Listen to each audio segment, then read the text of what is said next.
Welcome to the Undisputed podcast. I'm your host, Jenny Taft. This podcast is the full show from today's episode of Undisputed from start to finish. They've got a busy slate, so Skip, Shannon, let's get to it. Good morning. Welcome to Undisputed. We are live from LA. I'm Jenny Taft here with Skip Bayless and Shannon don't do that. Sharpe. Don't do that. Don't do that. The open of the don't show. do that. How about them Eagles? I love what they did yesterday. Thank you, Eagles. We appreciated it so much. Does it work that way? Thank you. Thank you. It's your team. The most people watched a Thanksgiving Day game in 20 plus years, and the Cowboys came to visit me. Oh, really? And your other team came to visit me late last night, too. And your team, the Eagles, lives at your restaurant, except you put them in the back room where nobody can see them because they're such an embarrassment to the division and to you. I guess guess who will be having dinner with me Thursday? We have next Monday night, a week from tonight, they'll be back again, the Eagles. No, they won't. been a busy They come spot back. We these done. days. Yeah. I'm about to close my restaurant. Close, just hard to get in. You know, we have a ton to get to today on the show. Did the Eagles' inexplicable loss to Miami give new life to Skip's Cowboys? And what did Lamar Jackson prove against the Niners' vaunted defense? But first, we're going to start with the game, guys, that Tom Brady would like to forget. The Patriots were stunned last night by the Texans, allowing 4 passing touchdowns, which was as many as they had allowed all season. Deshaun Watson passed for 234 yards and 3 touchdowns, and even caught a touchdown pass from DeAndre Hopkins on a trick play in the 4th. Meanwhile, Tom Brady was frustrated for the majority of the game and was shown on the sideline, telling his receivers they need to be better. The loss cost New England the lead for the number 1 seed in the AFC after Baltimore's win over San Francisco earlier in the day. So, Shannon, how much trouble are the Patriots in? Look, they still have 10 wins. They're 10-2. They're the number 1 seed. But they have 2 issues that I'm really concerned about. Well, they've lost the number 1 seed. Yes, what I'm saying. They're the number 2 seed. Yeah. They're the number 2 seed. Ravens are the number 1 because they beat them head-to-head. They have 2 issues that I'm concerned about. One I'm really, really concerned about, and that's Tom Brady. Because we saw it again last night, and he's not that guy that we once knew. Now, I try to be as fair as I possibly can when I offer a critique or analysis of a player. I'm not trying to diminish anything that player has accomplished, because what he has accomplished, that's there to take. That's there to stay. But this we're dealing with this year. Tom Brady is a major concern, Skip, because up until the last 2 drives, Tom Brady was 15 of 34 for 189 yards with a touchdown and an interception. And when the game had gotten out of hand, Skip Bayless wanted to tweet. Now, I didn't see any tweets before that. Before that, I saw nothing. But we said he ended the game with 326, 3 touchdowns and an interception. But QBR said he had a 27. So what they did, they took into account. This mop-up yard. How do you know what I tweeted? Not just Skip, I'm talking. How do you know? I don't know. It's You my follow turn. me? It's my turn. I don't get it. Skip, it's my turn. You creeping on my tweets again? Skip, Tom is not the guy that he once was. You know it. Because I'm looking at it, and Skip loves QBR. He's 19th in QBR. Did you know who he's behind? Jameis Winston. He's behind Danny Dimes Jones in QBR. He's 26th in yards per attempt. He's 29th in completion percentage. Now, you tell me that's the same guy, you're fooling yourself. But I tell you who else is on my side, too. Coach Belichick, he sees it also.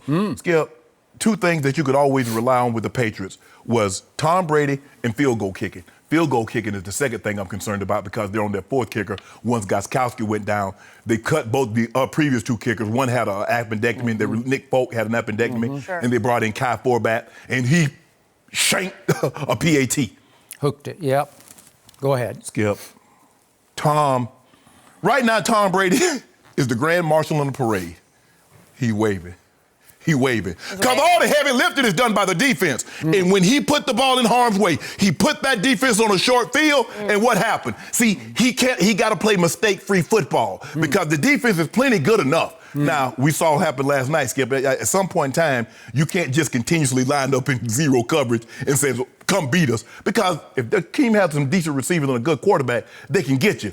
But Tom Brady, Skip, he looked bad. And you know he looked bad. And he said something on Friday, Jan, and they asked him about the throwaways. Oh, yeah. He said, I throw the ball away to avoid sacks. Now, I heard, so I went back in because I had the closed caption, and Chris Collinsworth was saying something about that. So I wanted to hear what he said. He said, yeah, we gave Aaron Rodgers a lot of flack for throwing the ball away. Sometimes it is to avoid sacks, but sometimes it's because the receivers wasn't open. And I said, I wonder if my co-host, the man of the hour, one Skip Bayless, heard that. Tell me when it's my turn. It's not your turn just yet. I still have the floor. Now, for Tom Brady, if Tom Brady is that guy, I want to know how many people at home knew that the New England Patriots are third in the NFL in punts, behind the Jets, Trubisky Bears, and New England Patriots Tom Brady. So I'm trying to let that sink in for a second. Trubisky, Sam Darnold, and Tom Brady. Okay. 1, 2, 3 in punts. And you say everything's okay. That's not to say they can't get to and win. Oh, you're good. No. Disqualifier. No disqualifier. Just say it. He's over. It's done. No. Say he's washed up. I need to hear you say it. I said what I said. I need to hear you say he's 19th in QBR. He's 26 in yards. Tell me it's over. He's What's 29th in completion. What's your conclusion that wasn't from a all question. that? It is a question. I'm asking you the question right here, right now. Come on, lay it on the table for me. I want you to hear it again. Let me finish. No, just say it. He's done. Go ahead. No, I want to hear what your conclusion is. What does it mean to you? How much? I don't care what those numbers say. Well, go ahead. Your turn to go. Okay. So you're chickening out on this? My conclusion was the two things that concern me is Tom Brady and the kicking game. It's your turn. Okay. So I will be the first to admit that last night the New England Patriots did not look like a Super Bowl team. You have told me all year that Bill Belichick's defense, and I'm going to quote the Hall of Famer, is overrated. That's what you told me from start to finish of this year, right? And last night, at many points, it looked overrated because Deshaun Watson tore it up. And I will admit to you that last night it really hit home to me for the first time, right between the eyes, that offense just has no weapons whatsoever. Because do you realize Sony Michel, who was the leader of the rushing attack that led the playoffs in rushing last year, do you realize he got doghoused in the second half and did not play? Do you realize that? Do you realize that the first-round stud receiver pick, N'Keal Harry, do you realize he got doghoused again last night and did not play much of the second quarter or the second half of the game? Yes. So those two are out. They are in the doghouse. I don't know if Tom Brady put them there. I don't know if Josh McDaniels put them there. Or I don't know whether Bill Belichick put them there. Maybe a combination. Okay, maybe a combination thereof. So I will be the first to say that right here, right now, the AFC road to the Super Bowl goes through Lamar's town. It's called Baltimore, Maryland. BMO. And 3 games ago, we all sat and watched Tom Brady's team try to play at Baltimore and got run out of the park, right? Yep. So now I'm here to remind you, just so you don't overreact, that the next two Sundays of a year ago, it was week 14 and 15, December 9th and December 16th of a year ago, these same New England Patriots went to Miami and lost. And then they went to Pittsburgh and they lost. That was December 9th and December 16th of 1 year ago. So coming up the next two NFL weekends. Correct. And you said Tom Brady was washed up after the Pittsburgh loss because you told me, and you had all kinds of video, he's flinching now. He's lost his nerve in the pocket. So I'm here to remind you, that's what you told me last year.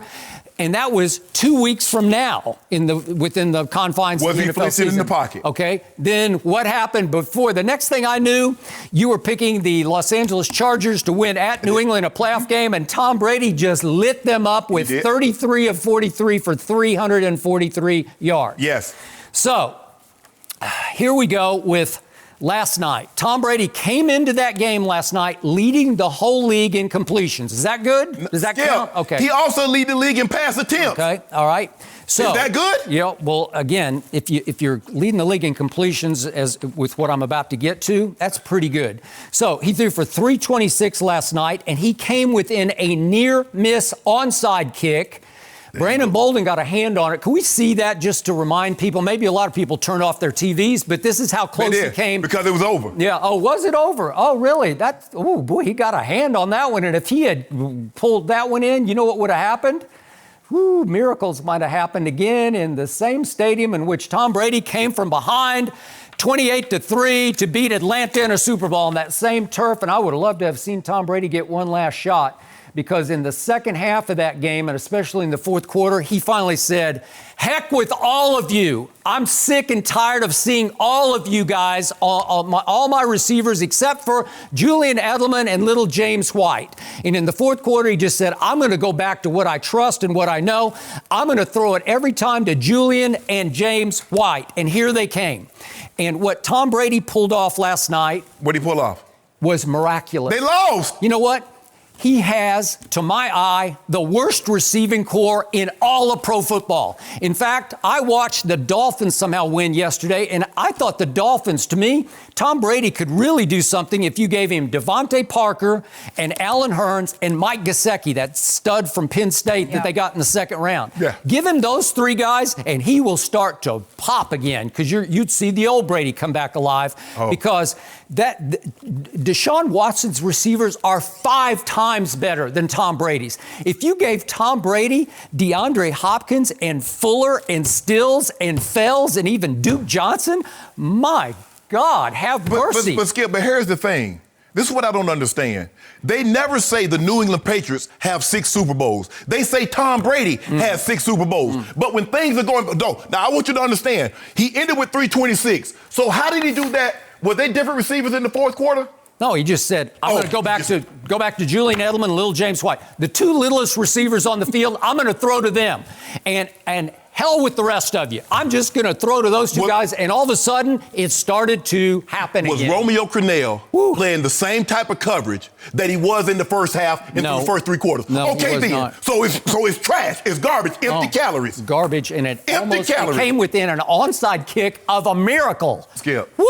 Hold on. But here's the problem that they run into, Skip, is that when they scored that last touchdown, look how much time they took off the clock. It took them 6 minutes and 11 seconds. So basically, we give you 13 plays. All you're doing is eating clock. They don't have big play capabilities. And Tom put them on a short field. The touchdown that they got, Skip, he put them on a short field.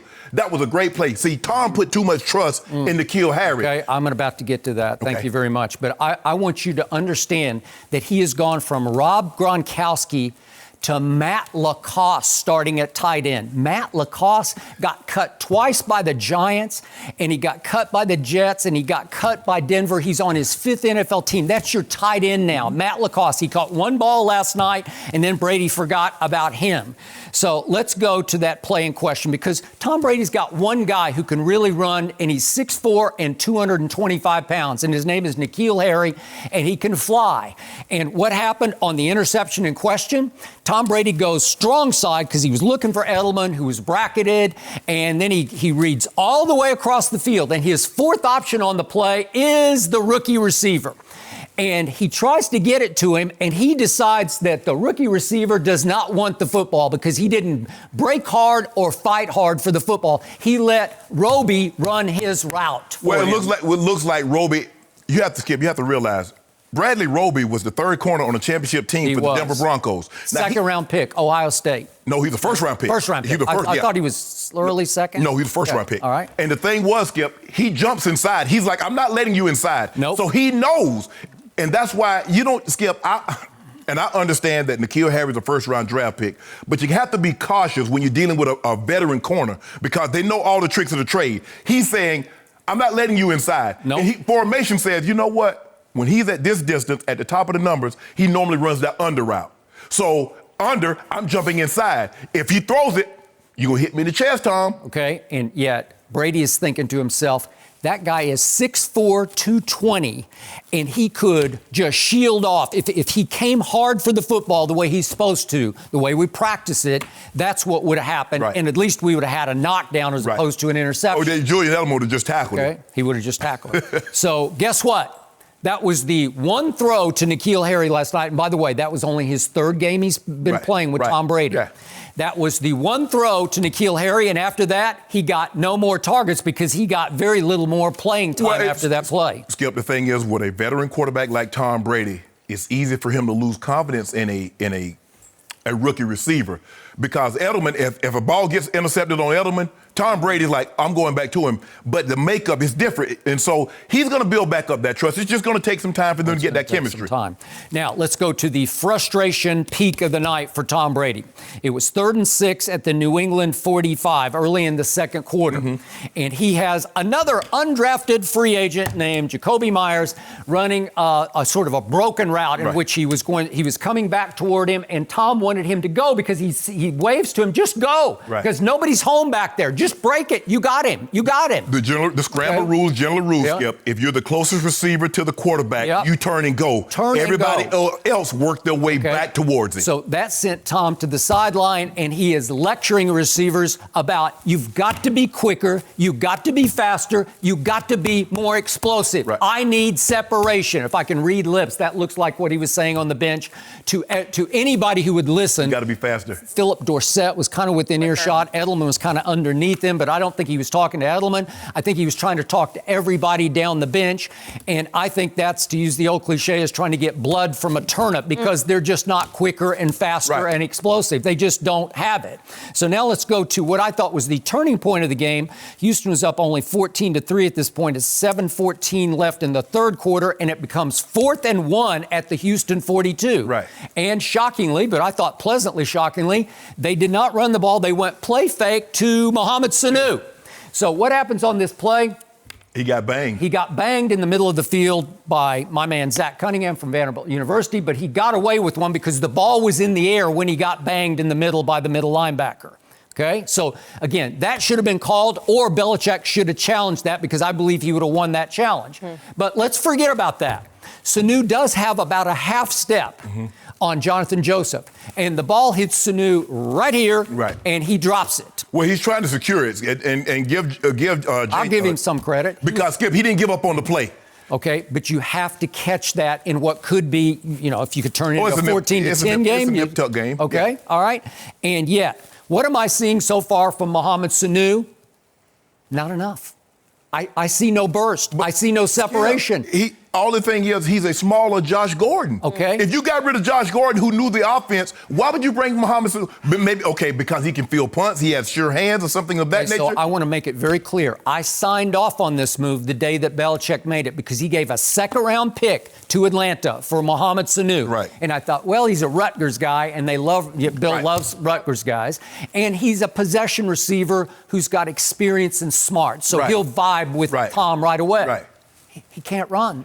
He's got no burst. Skip, I told you, I said, Skip, I thought Emmanuel Sanders would be a better option for them. Now, he's 2 years older, but you were correct. Because I would love to see Tom now with one wideout who could actually separate. Because Emmanuel can separate. And he will fight for the football. Absolutely. And the 49ers got him for a 3rd and a 4th from Denver. So 3rd, 4th versus a 2 is about the same.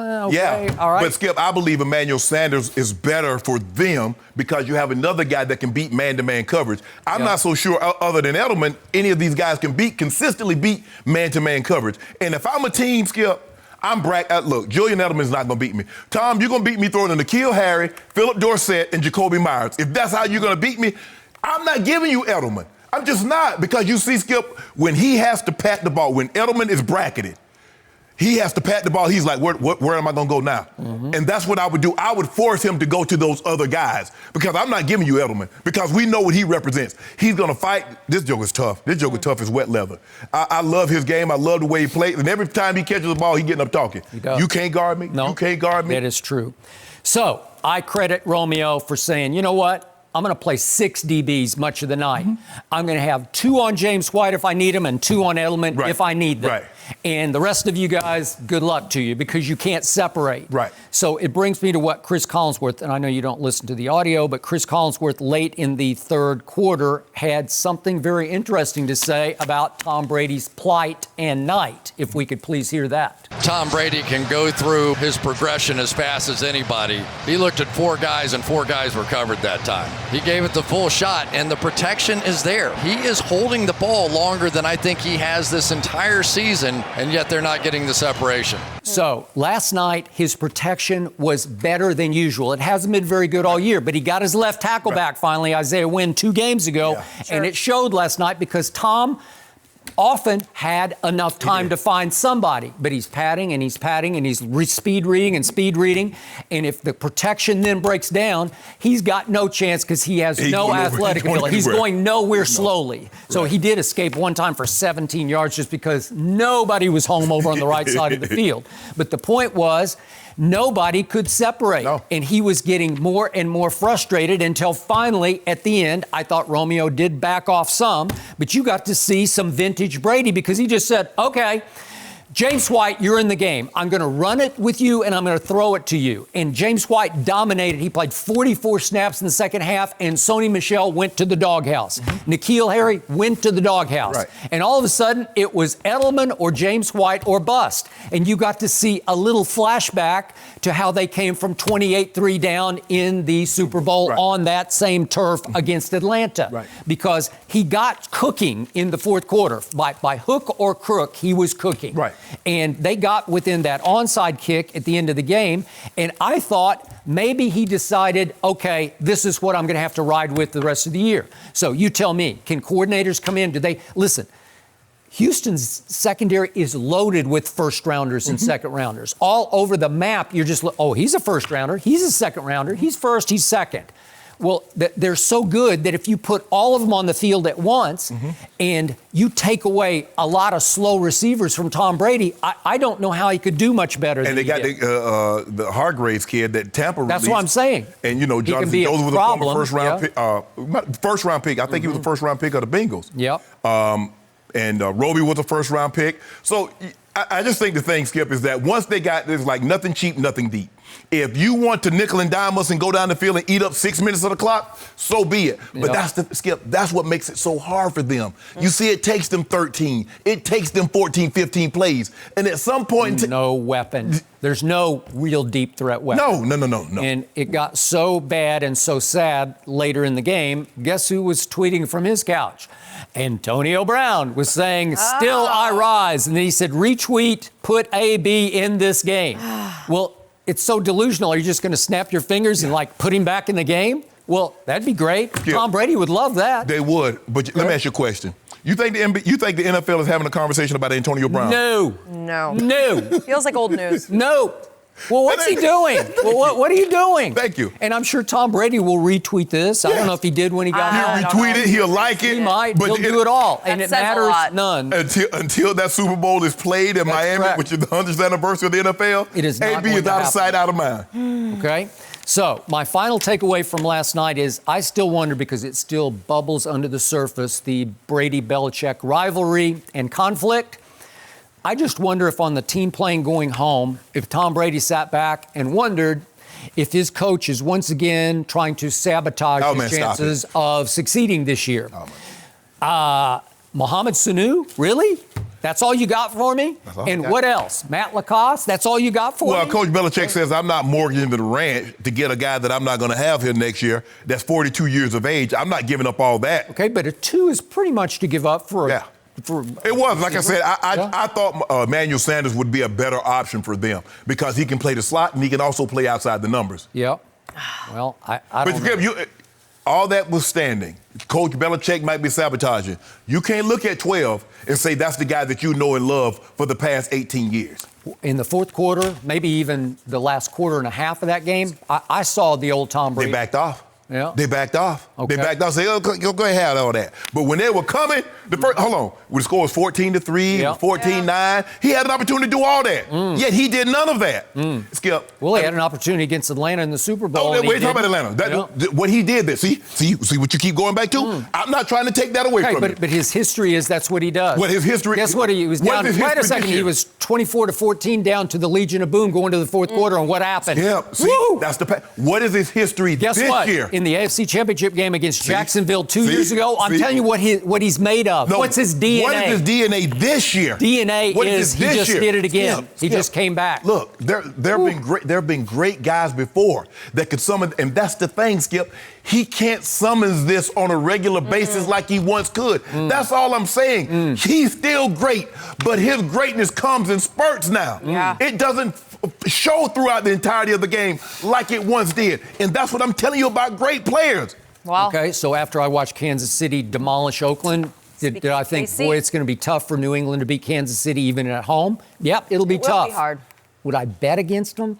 I don't know about that. The Patriots hope for Skip. The Patriots, like, the reason why they love the home field because they are great in all conditions. We know it's probably going to be really, really cold. It might be raining, sleeting, it might be snowing. So but when you get them in a controlled environment, Skip. I got it. But now degree of difficulty rises because then next up is at Cincinnati, and all of a sudden Andy Dalton looks. Man, stop. I don't know if we can say but that. then Buffalo. one away. Buffalo goes to New England. I don't know. I used to think that was a gimme. I Yeah. don't think it's a gimme anymore. Three of their final four games are at home, and since 2001, they are 36-4 at Gillette in the month of December. So safe to say, at home, They'll be all right. they do have the advantage. Yeah, they'll be all right. No mercy. Philly special may be the most storied play in Eagles history, but on Sunday it was Philly who allowed some trickery in their shocking loss to Miami. On a 4th and 1, Dolphins holder Matt Hawk took a direct snap and shoveled past to the wide open kicker. The Eagles defense allowed 37 points and 409 yards, and most importantly, Philly missed another chance to catch the Cowboys, who spent the weekend working out kickers after their Thanksgiving loss to Buffalo. So Shannon, how much faith do you have left in the Eagles to win the East? I'm less confident than I was on Friday, but I'm still confident they can get it done. Friday, I was a 10. Right now, I'm at a 7. Okay. This was a big loss. They squandered the lead 28-14 with that defense, Fletcher Cox, Brandon Graham, Barnett, Curry, Jenkins in the secondary. That should be enough to hold up. Sure. And to let the Dolphins, 5 of their last 6 possessions, Skip, counting my kneel down before the half, they scored touchdowns. That's unacceptable. That is unacceptable. And I thought the defense would really be a strong suit of what they do, and their defense has let them down this year. I thought Wentz played well, over 300 yards. He had an interception on the Hail Mary. I knew the Hail Mary wasn't going to work because guess who they had in there? Aguilar. What are you going to do? They had him in there to knock it down, and hopefully he could knock it in Alshon's arm because he wasn't going to jump up and catch it. He can't even catch it when they're throwing it right to him, so let alone 40, 50 yards down the field. But I am not confident. I think there's a 0.0001 million zeros to 1 that the Cowboys can run the table. So, but now they got to hope because all they had to do was just win this game here, and now it's come down to them and the Cowboys when the Cowboys come there, Skip, for the division. Now, but the Cowboys can't lose too because I like what I saw from the Rams yesterday. I like old Trubisky, what he did on Thanksgiving. So I'm a 7 now, Skip. I was a 10 on Friday because I just knew we just had this one in the bag. And I was feeling really good about myself at 28-14. And the next thing I know, I look up and I'm like, hold on. It's 32. It's 32 to 20. Yeah. What the? Yeah, that's what I was like, yeah, that's exactly what I was doing. But that's okay. I'm counting on the Cowboys been doing Cowboys things, like choking. So, bro, right now in this division, you got 2 garbage cans going down the road. That's what it is. This is a garbage division, and the 2 garbage cans are the Eagles and the Cowboys, and they're trying to see which one can get the lid open first. One garbage can's going to get a home playoff. Well, that don't matter. It's still garbage. What are the other 2? Washington and the Giants. Where do they fall? Don't even call them anything. Good question, actually. Cry, Eagles, cry. Whatever. Why, Eagles, why? Here we go. This, to me, was the most shocking outcome of the entire NFL season. I just didn't see this one coming. I got one better. Okay, but for what the circumstance was, when everybody shooed in the Eagles as the division champs, including me, because they had the easiest closing schedule in all the NFL, starting with the biggest cupcake on their closing schedule at Miami. And that happened. So the point is, we, as in my Cowboys, gave you, as in your Eagles, a Christmas present on Thanksgiving Day. That's an early Christmas present. And you took it right down to Miami and dropped it in the ocean. Yeah. Splash. Yeah. And you said Miami is tough. Remember what they did to Tom Brady last year? Yeah, that was last year.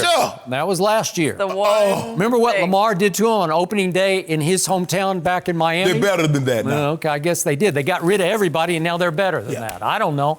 But I said Friday, my Cowboys are done. And I meant it. And now I'm starting to think the Eagles are even more done than the Cowboys. And I'm reading stories all weekend that Jason Garrett is finally done as the head coach of the Dallas Cowboys. He's not done.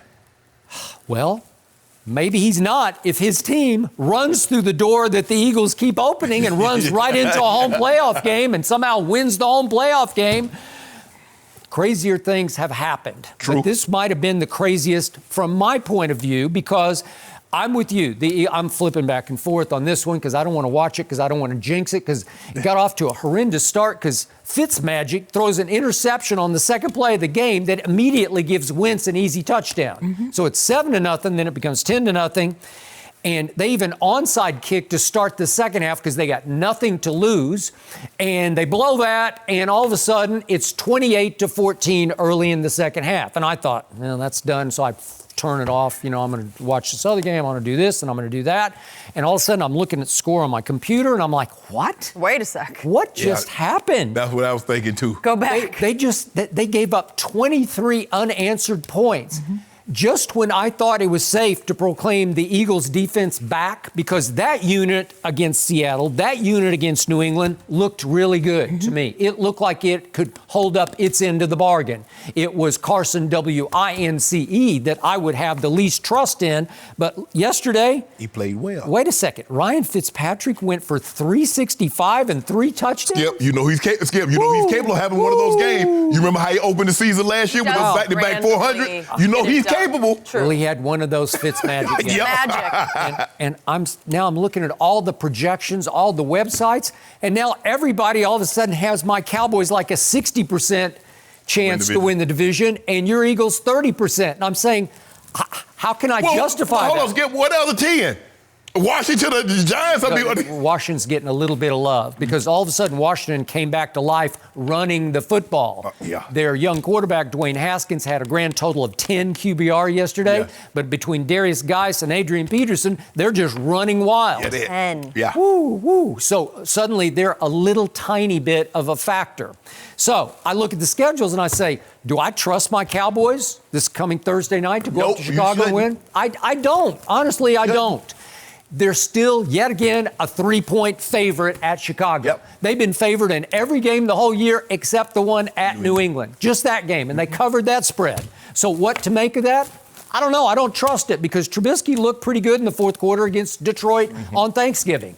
So then it comes back to they get 10 days off to get ready for the Rams at home. The Rams found themselves yesterday, 34-7. Now, Kyler Murray had a pulled hamstring, and he probably shouldn't have even tried to go because he didn't have his legs, he didn't have his quickness, but still, the Rams looked like the Rams. They look like last year's Rams. So have they sprung back to life? Now Jared Goff said, see, now you see why they gave me all this money? Okay.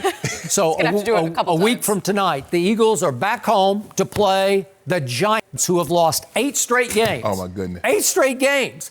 I don't know. Can Danny Dimes do a number on Monday Night Football? He had a decent game yesterday. It was decent. He lost 8 straight. Yeah. When was the last time you heard Sherman and Gettleman gloat? I haven't heard them at all. 8 straight. We know why we got him. You should ask all the people out there what they think of it. They got Saquon Barkley, who you said was the best running back in football, and for about 3 games, everybody said Danny Dimes is the future and the answer, and I'm not sure about that. No. But now your Eagles get them twice. They get them at home on a Monday night. Surely they can't lose that game. Yeah, they can. And then they have to close at the Giants. Could they lose that one? I don't know. They got to go to Washington.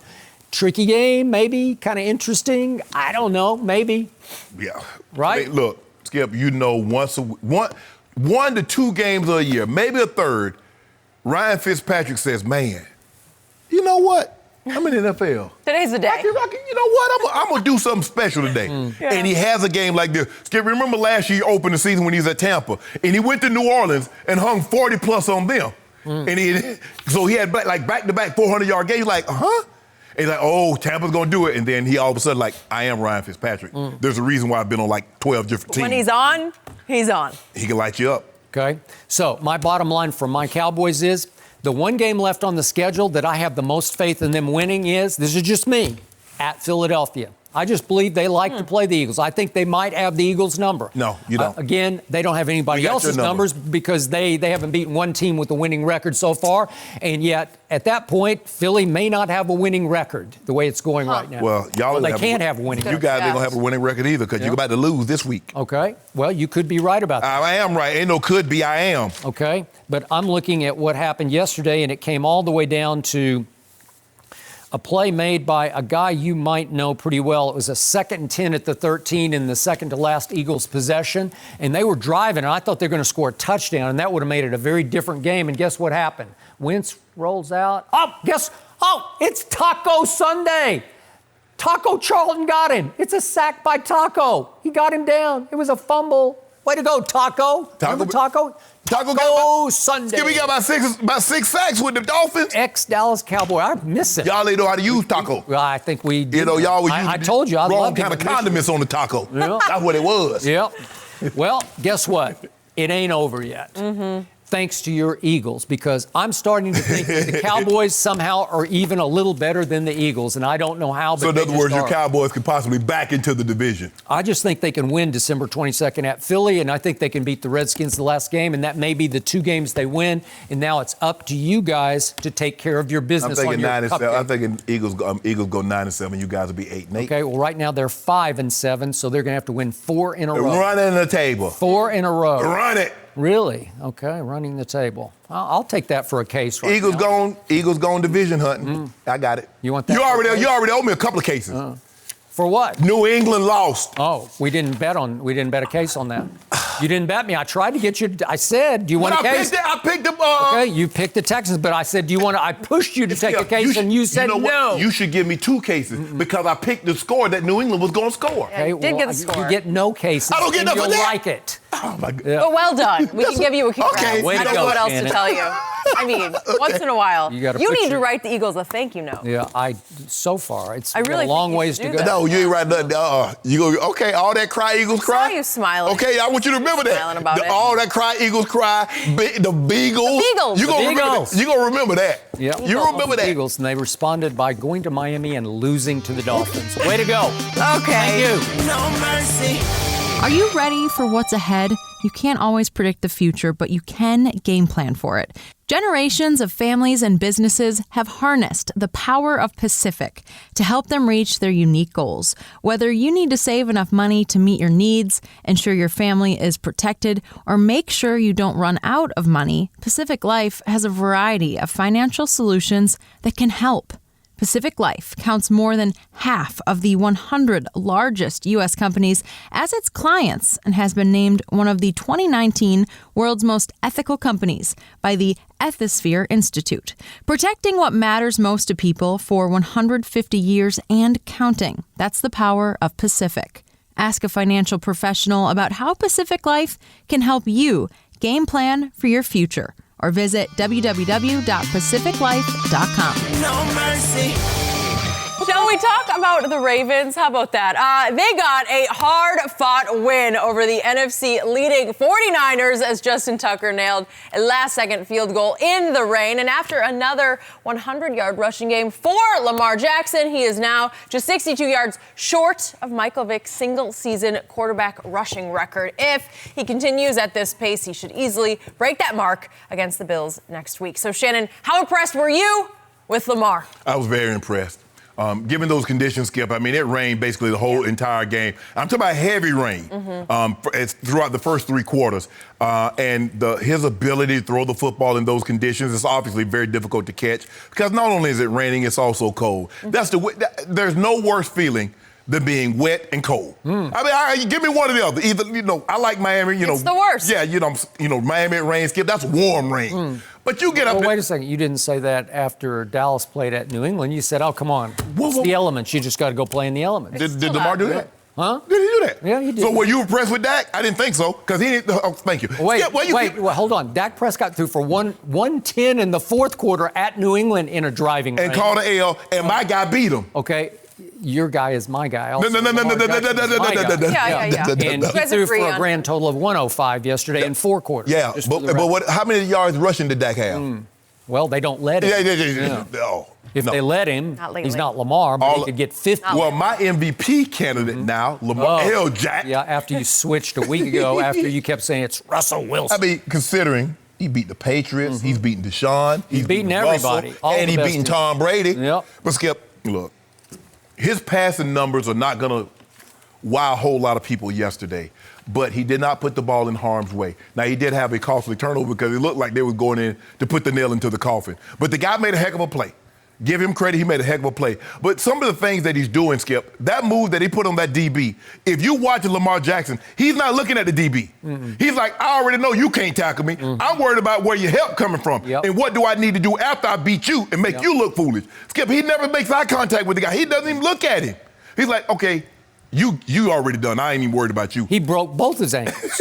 He's like, is anybody out there? I can get to the edge. Okay, Pursuit's going to be coming to inside. Let me go ahead and get up out of bounds. Skip, he's spectacular running the football. They can run the football. Again, they had another buck 78, 4.7 yards a carry. And that's what they do. They chew the clock up. And the thing is, when you play these teams, Skip, you're not going to get a whole lot of possessions because both teams can run it. So your possessions are minimal. So you better cash in. The thing that concerns me, one thing before I touch on San Francisco a little bit, Skip, the thing that concerns me is Jimmy G.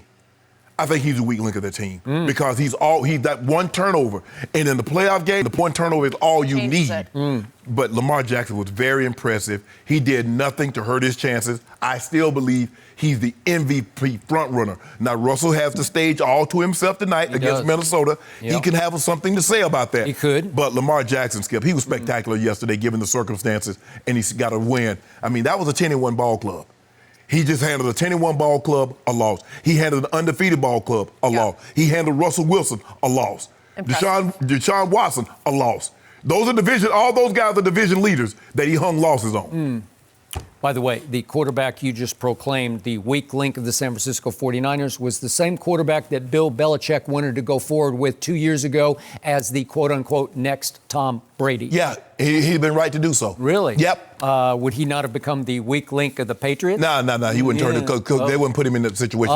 They wouldn't. Sometimes Kyle put a little bit too much trust in him. But yesterday, Kyle saw what was working. He ran the ball and tried to minimize Garoppolo's throws. So, to me, this game was not as close as the final score. I thought this game proved once again that Baltimore is clearly the best team in pro football with clearly the best player in pro football. And yet, the potential weak link to me on the Ravens is one guy named Marcus Peters, because he was responsible for making this game a lot closer than it was, because the first touchdown came for Jimmy G on a little prayer that he threw on 4th and 2 up through the raindrops. And I don't know what Marcus Peters is doing. I don't know if he lost in the lights. I don't know what he's doing, but he just kind of quit on this ball. Like, well, just catch it. It's your ball. Just go up and catch it. What are you doing, Marcus? Right there. I don't know. It's interesting. Debo Samuel just says, okay, I'll take it. He Deboed him. I don't know what happened. And then when Raheem Mostert got loose on that 40-yard run, because Mostert can fly. He can fly. He's bounced around the league, but he can fly. Look at this, Marcus Peters. He just half-heartedly waved at him. He had a real shot to close on him and do. Richard Sherman, I give him this. Richard Sherman will come up and tackle you. Yes. He will try to take your legs out from underneath you. And Marcus Peters doesn't even really. That's what got him. Remember, that's what got him up out of Kansas City. That is correct. And got him up out of Los Angeles. And remember the game last year in the regular season game at New Orleans? Remember when Mike Thomas went for over 2 bills on 211 on him, 12 catches for 211? Whew. And then he did go back to his credit, because he can give you a lot of good plays and a lot of bad. He's either really into it or he's not into it. He's feast of famine. Yep. Now, you might get him, but when you least expect it, he's going to get a pick six. Because you remember in Kansas City, he took his stuff off. They sit him in the locker room. He take all his stuff off. Took his stuff off. And untape. He come out there and they're looking at him like, what are you doing? Yeah, what are you doing? But then you told me to go. Yeah, it just concerns me for Baltimore that you're trusting and depending on Marcus Peters, because you do not know what you're going to get. Marcus Peters came up big on Michael Thomas in the NFC Championship game and held him to 4 catches for 36 yards, which was very good. Yes. It was great. So this game comes down to the play that you talked about. I thought in the first drive of the second half, I thought they were ready to just slam the door on them, and it got to be 3rd and 1 at the San Francisco 35. And Lamar got loose, as you described, and he's running, and that kid, Marcel Harris, he's in for the starting safety. Yeah, he had just gotten hurt. Tart had just gotten ribs hurt. And so this is the backup safety, and he just goes up and takes it away. He took it away and held it, kept it.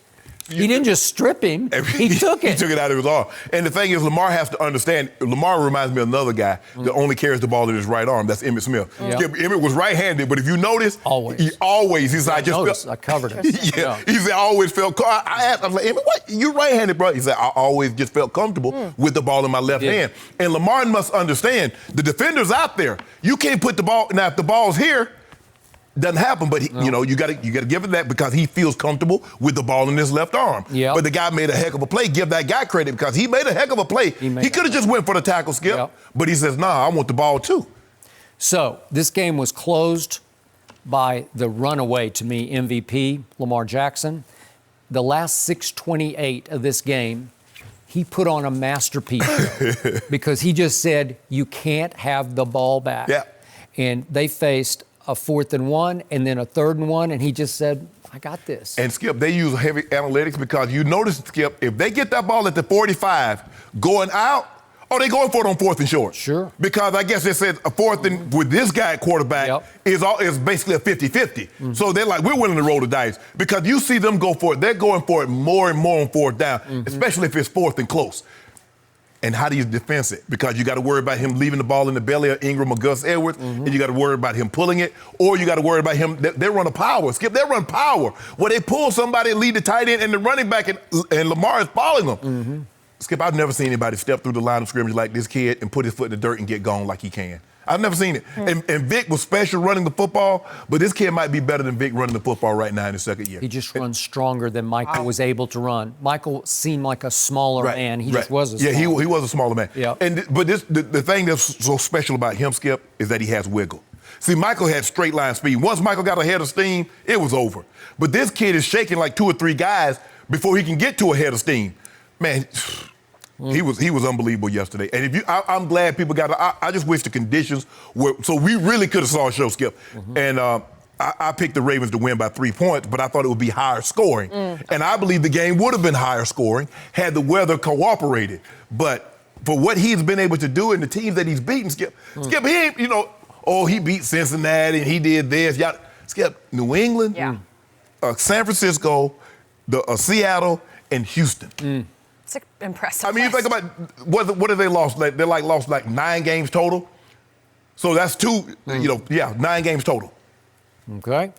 So I told you Friday that I never thought I would see the day that the deadliest passer in pro football is also the best running back in pro football because that's an impossible combination. It's happening right before your very eyes. And I'm going to throw one other ingredient into this. Lamar Jackson's decision-making, to me, is starting to rival the Brady-Payton decision-making in a very different way. Obviously, they were pure pocket passers. So they are reading the coverage. He has to read coverage sometimes, and he has to read on the read option a whole bunch of times. And it's not that easy at the mesh point to pull it back or keep it. He doesn't fumble. That was the one that got snatched from him was his first fumble of the whole year. I think it's 840. And think about that, Skip. How many times, not only as a passer, but that he's carrying the ball, that he doesn't put the ball in harm's way. Okay. I mean, obviously, we don't think Brady's going to fumble. I mean, you might get stacked in the pocket, but Brady doesn't carry the ball. Like, Brady might have 10 carries and 3 of those, 5 of those are quarterback sneaks because he had 3 in that one game against the Giants, Skip. But for him to carry the ball as much as he does and throw it, and for him to only have 1 fumble, and he only has 5 interceptions, so he's very careful with the football. Very careful and making strategic, quick decisions, play after play, because the whole offense is in his hands. Yes. He can't rely on it's not. I know Mark Ingram's going to carry it, and they're stable of backs. They're going to use different backs. But a lot of those are read option plays in which he has to ride and decide. And it's hard to keep making the right decision every time. I think this kid has football genius. Seriously. Skip, the thing is, you can never be wrong. And the 49ers, a couple of times, they took the wrong guy. You see the end crashing down, and then here come Lamar spilling out the backside. You got to be, look, I understand how enticing it is, or I can get him for a loss. But if he pulls that ball and you wrong, you see what's going to happen. He is one of my favorite stories. It's just, you can't help but enjoy watching. Yeah, this. he's unbelievable. Honestly, they're playing with something special. No mercy. The bad blood between the Steelers and Browns actually existed before their Week 11 fight. But after Freddie Kitchens wore a Pittsburgh started it t-shirt in public last week, the bitterness was sky high. Baker Mayfield turned the ball over twice, and Cleveland defense couldn't stop Steelers' third-string quarterback, Duck Hodges. And after the Steelers won the game, some of their players ridiculed Kitchens for his controversial t-shirt decision. Did you feel it was disrespectful for a coach to be wearing something like that? I'll leave it up to you guys, but I know our coach would have never done anything like that. Why throw gas? I know I said one answer, but when you do something like that, you throw your players in harm's way. He's not on the field. All right, Shannon, does Freddie Kitchens deserve the most blame for this one? He does. Skip, I believe coaches, head coaches, assistant coaches, should be able to rise above pettiness. Now, we saw Matt Patricia wear a clown T-shirt with Roger Goodell's face on it after they won the Super Bowl, Skip, when they suspended Tom Brady for the first 4 games. I thought he was out of line for that because I believe players, Skip, it goes back, players are always looking to be petty. That's what we do. But coaches, I believe... At least that's not motivating the other team, Skip, if you take a shot at Roger Goodell, right? Skip. Fair. How about... It was a T-shirt more motivating, or one of your best players took his helmet and hit the player in the head with his helmet. You hit our quarterback in the head. Last time we saw you, you took his helmet off and hit him on top of his head. That's motivation enough. Skip, there's never been love lost between these two teams. Yeah. You remember when Turkey Jones suplexed Terry Bradshaw and almost broke his neck. So this goes back to the 70s. There's always been no love lost between the Pittsburgh Steelers and the Cleveland Browns. But Freddie Kitchens is absolutely right. The reason why they lost is because of your dumb coaching. You don't realize, I bet people don't know this at home, Skip. Do you know who the NFL's leading rusher is, Skip? One, Nick Chubb. He's averaging 4.9 yards a clip. That's what he's averaging. And for some reason, Freddie has in his mind that we're a passing team. Because yesterday, Nick Chubb had 16 carries for 58. They had 24 rushes for 106 yards. Baker had 32 attempts. Skip, that needs to be reversed. I'm sorry. I understand Baker Mayfield is the #1 draft pick, and when you select a quarterback that high, you want to show what.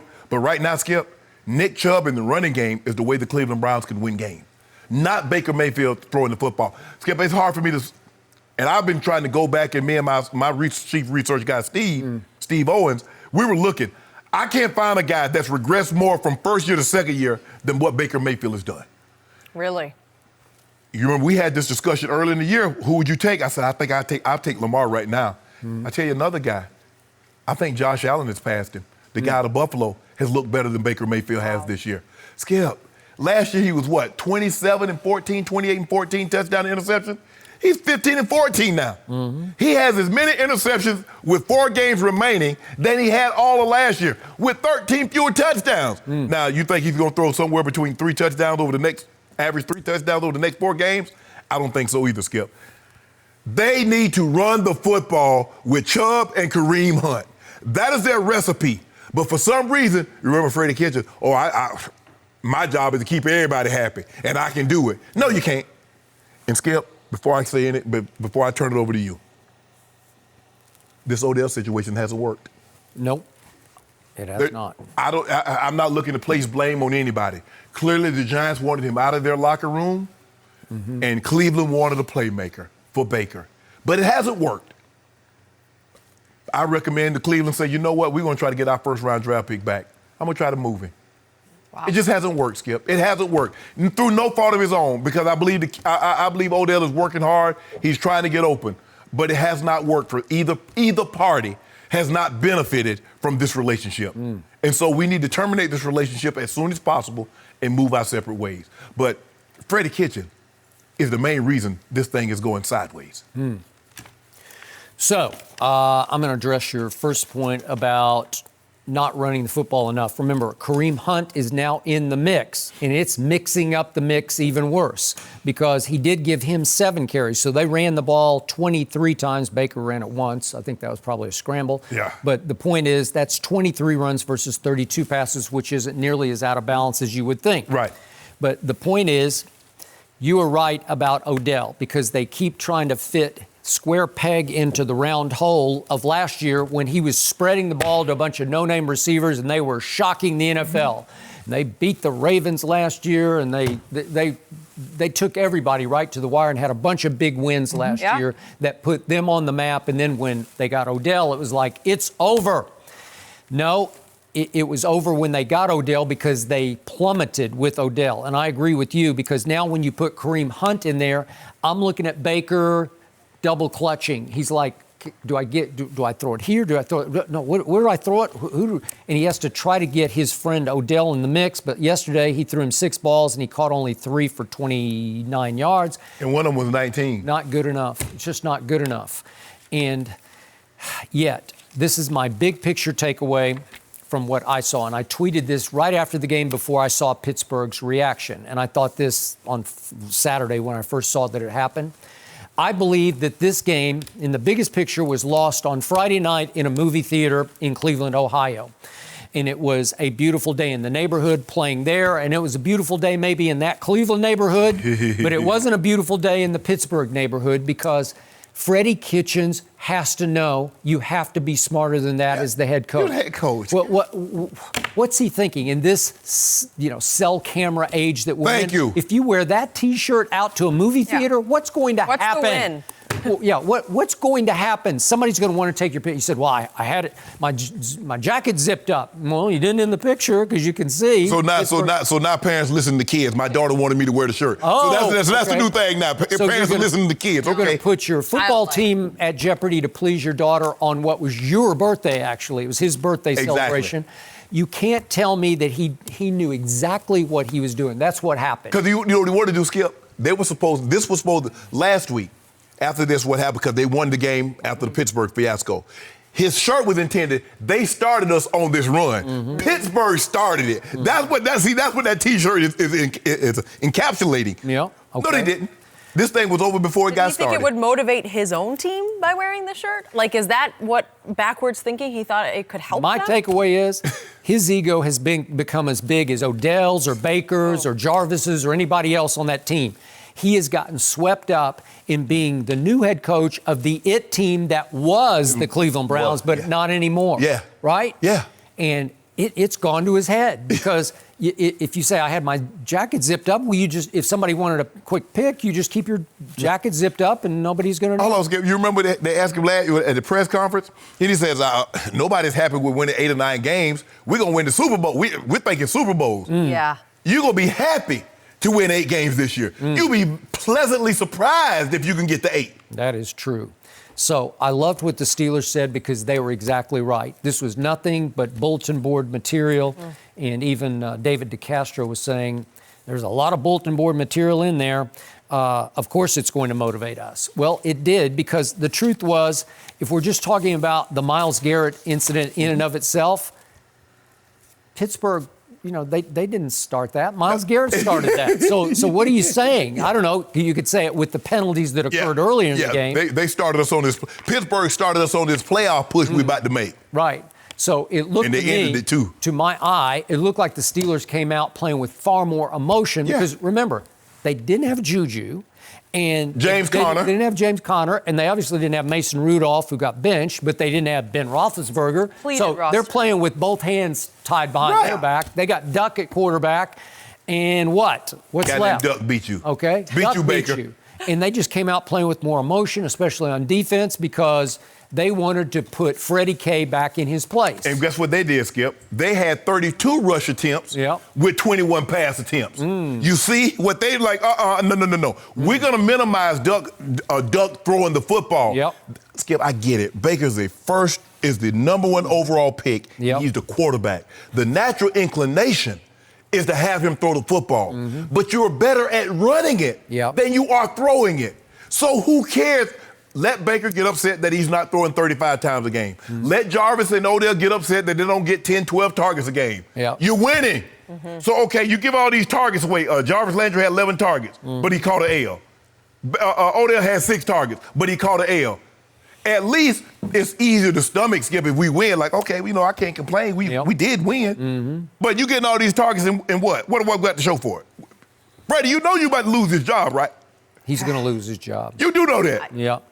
And then what? What you gonna wear a T-shirt? Pittsburgh ended it.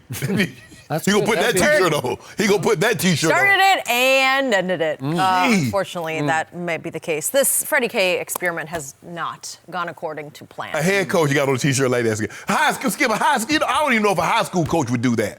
This is like a fan. It looks like a fan picture. Yes. Like you're the head coach of a football team. But he's a big star. In his head, a star's journey that might be ending shortly. No mercy. The Patriots were stunned last night by the Texans, allowing 4 passing touchdowns, which was as many as they had allowed all season. On the offensive side of the ball, Tom Brady was frustrated for the majority of the game and was shown on the sideline telling his receivers they need to be better. The loss cost New England the lead for the number 1 seed in the AFC after Baltimore's win over San Francisco earlier in the day. We're now joined by Hall of Famer and Fox Sports NFL analyst Eric Dickerson. Good morning. Good morning. Good morning. Good to have you back. Eric, can you still see the Patriots winning the Super Bowl? Well, I know Skip not gonna like this.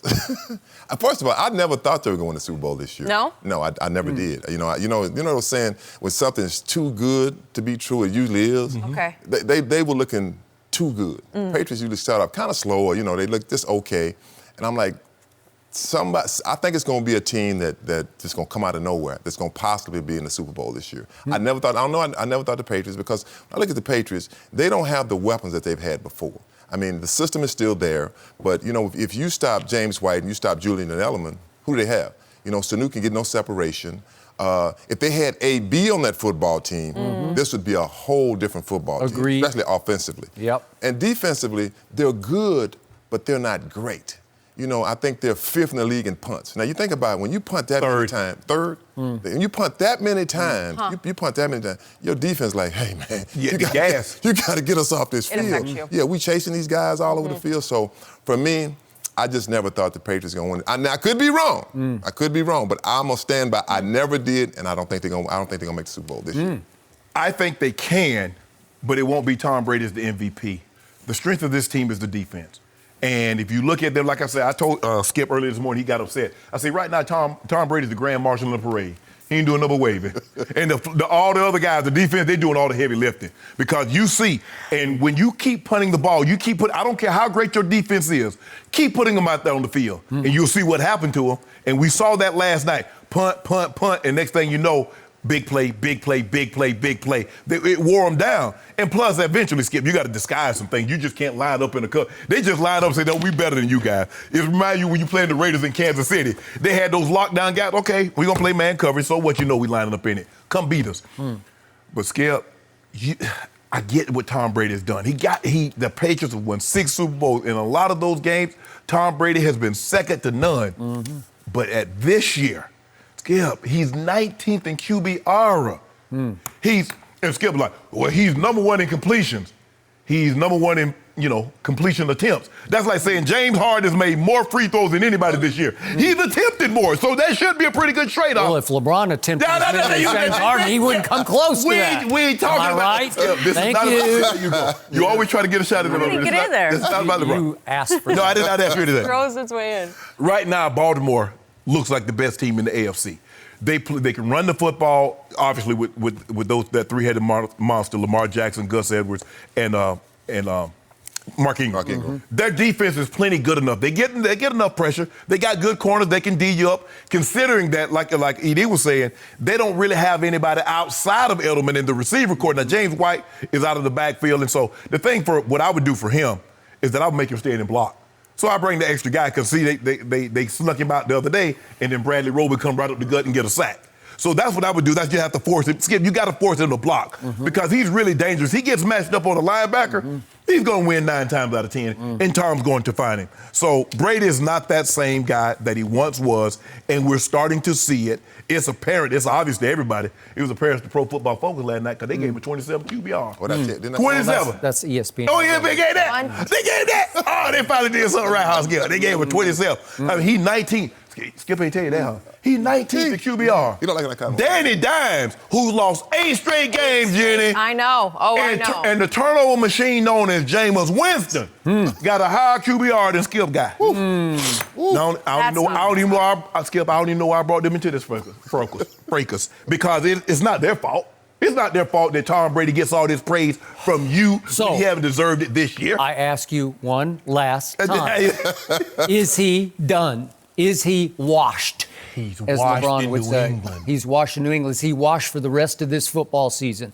This man calls him an old-ass man. Is he done?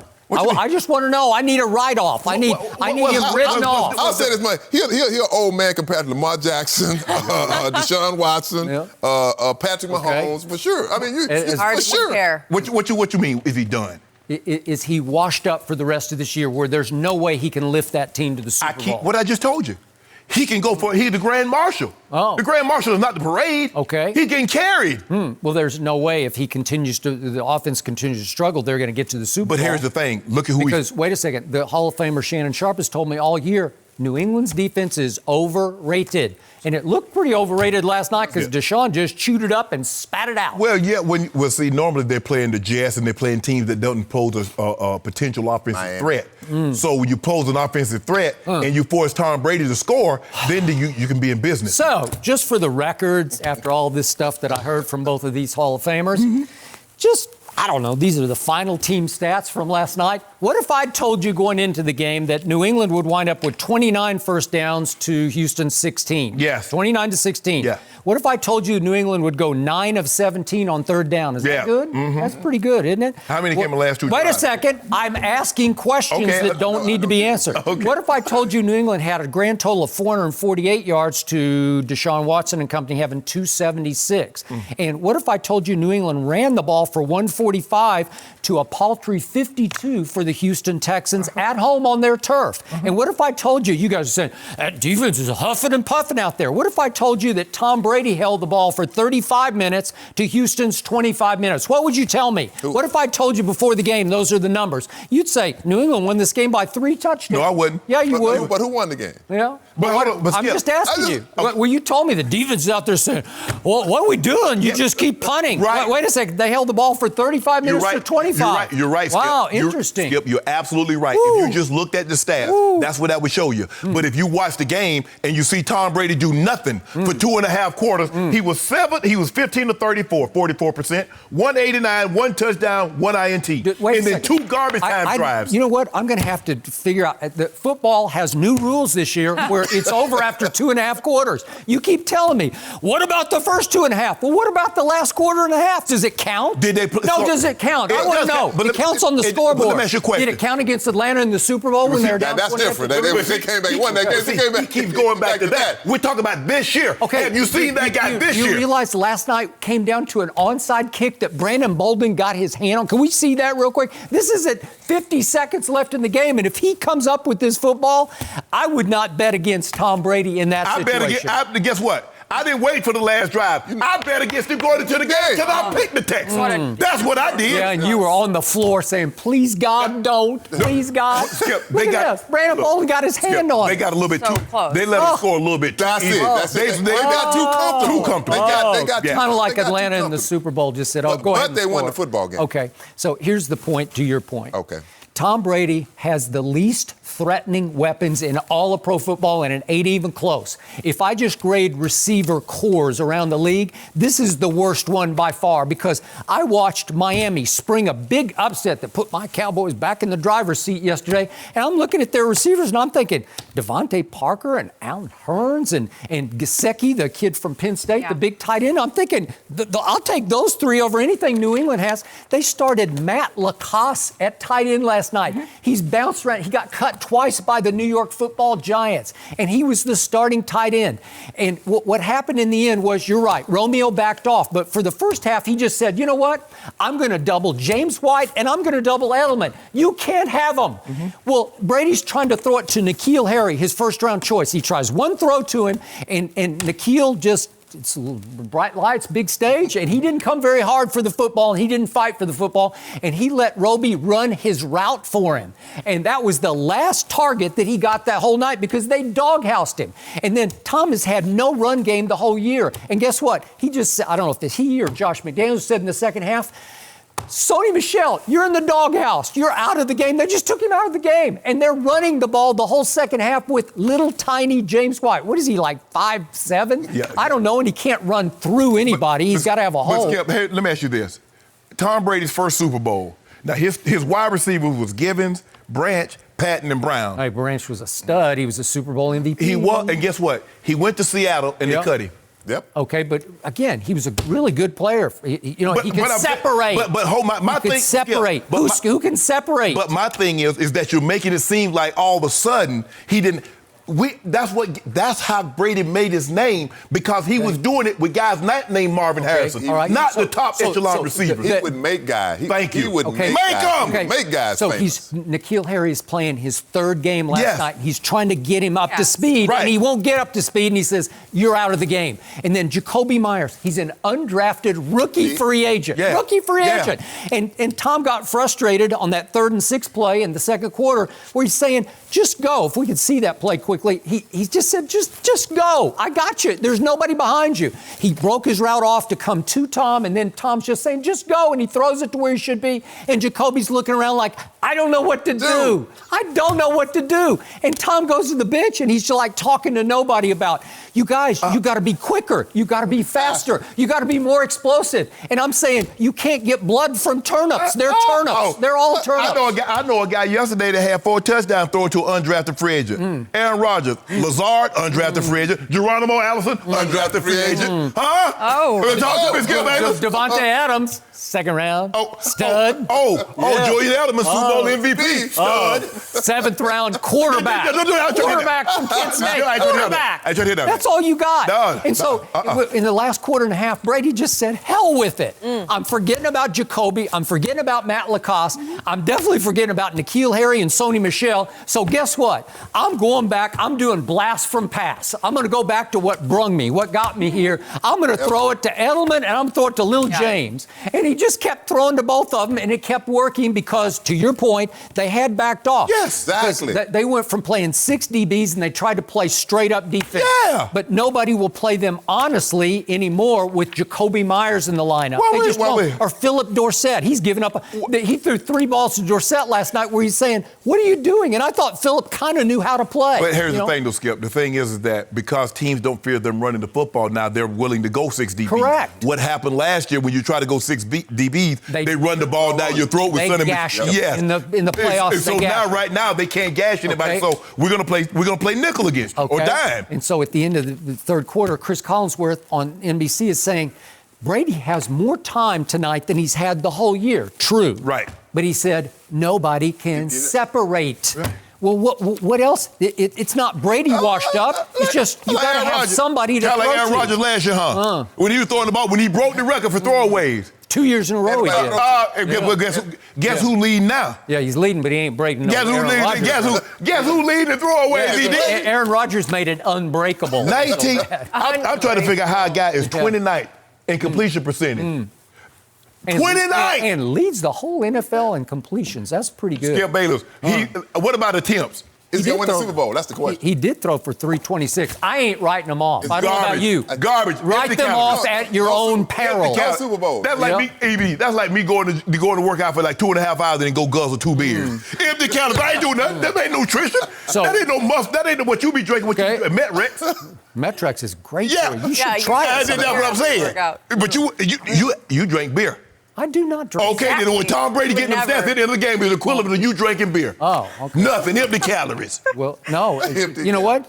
Empty calories, if they could get you a near-miss onside kick, I'd take all those empty calories. But I'm saying, some people did just what you did. Looked at the stat sheet, 326, but they didn't see what I saw. That first 3 o'clock quarter. You know what I saw last year in the next 2 weeks of the football season a year ago? I saw this same New England team go to Miami and lose, and then I saw them go to Pittsburgh and lose. And I heard this man across from me after the Steelers game saying, He's flinching. He's washed up. He's flinching. Was he flinching? Yeah, he's flinching. And then you were flinching when the Chargers went up there for that playoff game. You were like, ow. I just want when Cam get him a new job and the receiver's not getting open and he yelling and screaming about y'all need to do better, I don't want to hear a word. I don't want to hear that Cam a bad teammate. Okay, when Tom Brady gets back on a roll and they start rolling through the playoffs, I don't want to hear a word. They going to get on the roll. And they get on a roll against Patty Mahomes in the Chiefs. Mahomes coming to town. I mean, that's not He looks easy one. good. You see him scramble that 50-yard run? That one. Yeah, he looks slower than Tom Brady. Stop playing. We have been talking about that He was matchup. kind of slow motion on that. Tom Brady running straight up in the air. No mercy. The Eagles defense allowed 37 points, 409 yards, and a trick play touchdown while blowing a 14-point lead to the Dolphins yesterday. And most importantly, Philly missed another chance to catch the 6-6 Cowboys for first place in the NFC East. So, Eric, on Friday, you thought that, the Cowboys would win the division, and now it looks like 8 wins could possibly be enough to win the division. So how do you see both of these teams' records playing out?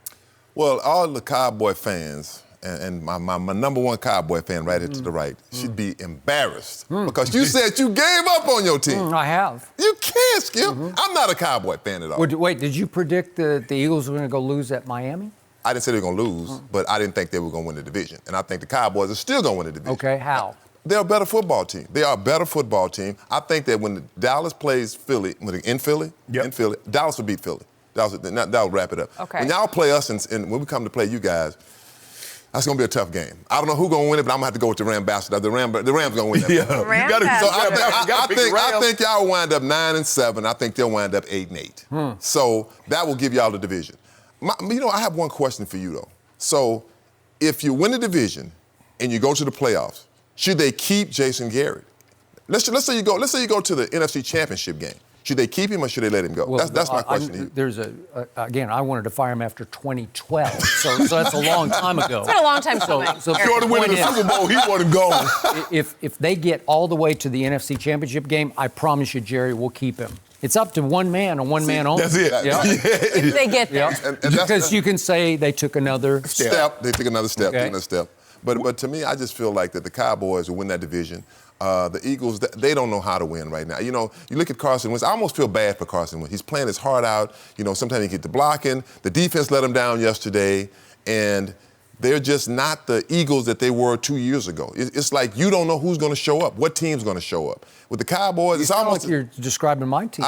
Can I come back? I said it almost sounds like the Cowboys, but the Cowboys have so much talent. Been saying that from day one. When you look at them, they're 6-6. You're like, how do you lose these football games? They've been favored in every game except the one at New England, and they're favored again at Chicago. On Cowboys doing Cowboy things, But anyway, I just feel like the Cowboys are the better football team. They'll win the division 9-7. Philly will go 8-8, and it'll be a wrap. And I got the flip side of what you just said. What you say? I got the Eagles at 9-7, the Cowboys at 8-8. Because I got them losing the next two. Y'all guys gonna lose the next two. Trubisky gonna get y'all, and Jared Goff gonna get y'all. So y'all be, and then when y'all come to us, we gonna final nail in the coffin.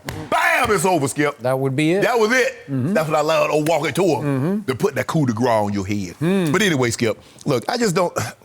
You guys are talented, which should be what I'm surprised. I'm not surprised because Jerry views Jason Garrett as a third son. So I'm not surprised. But when you look at them talent, you look at quarterback, running back, receivers, tight end, offensive line. When you look at the Cowboys, yes, they are loaded. There's no reason. It's inexcusable. It's inexplicable that they're 6-6.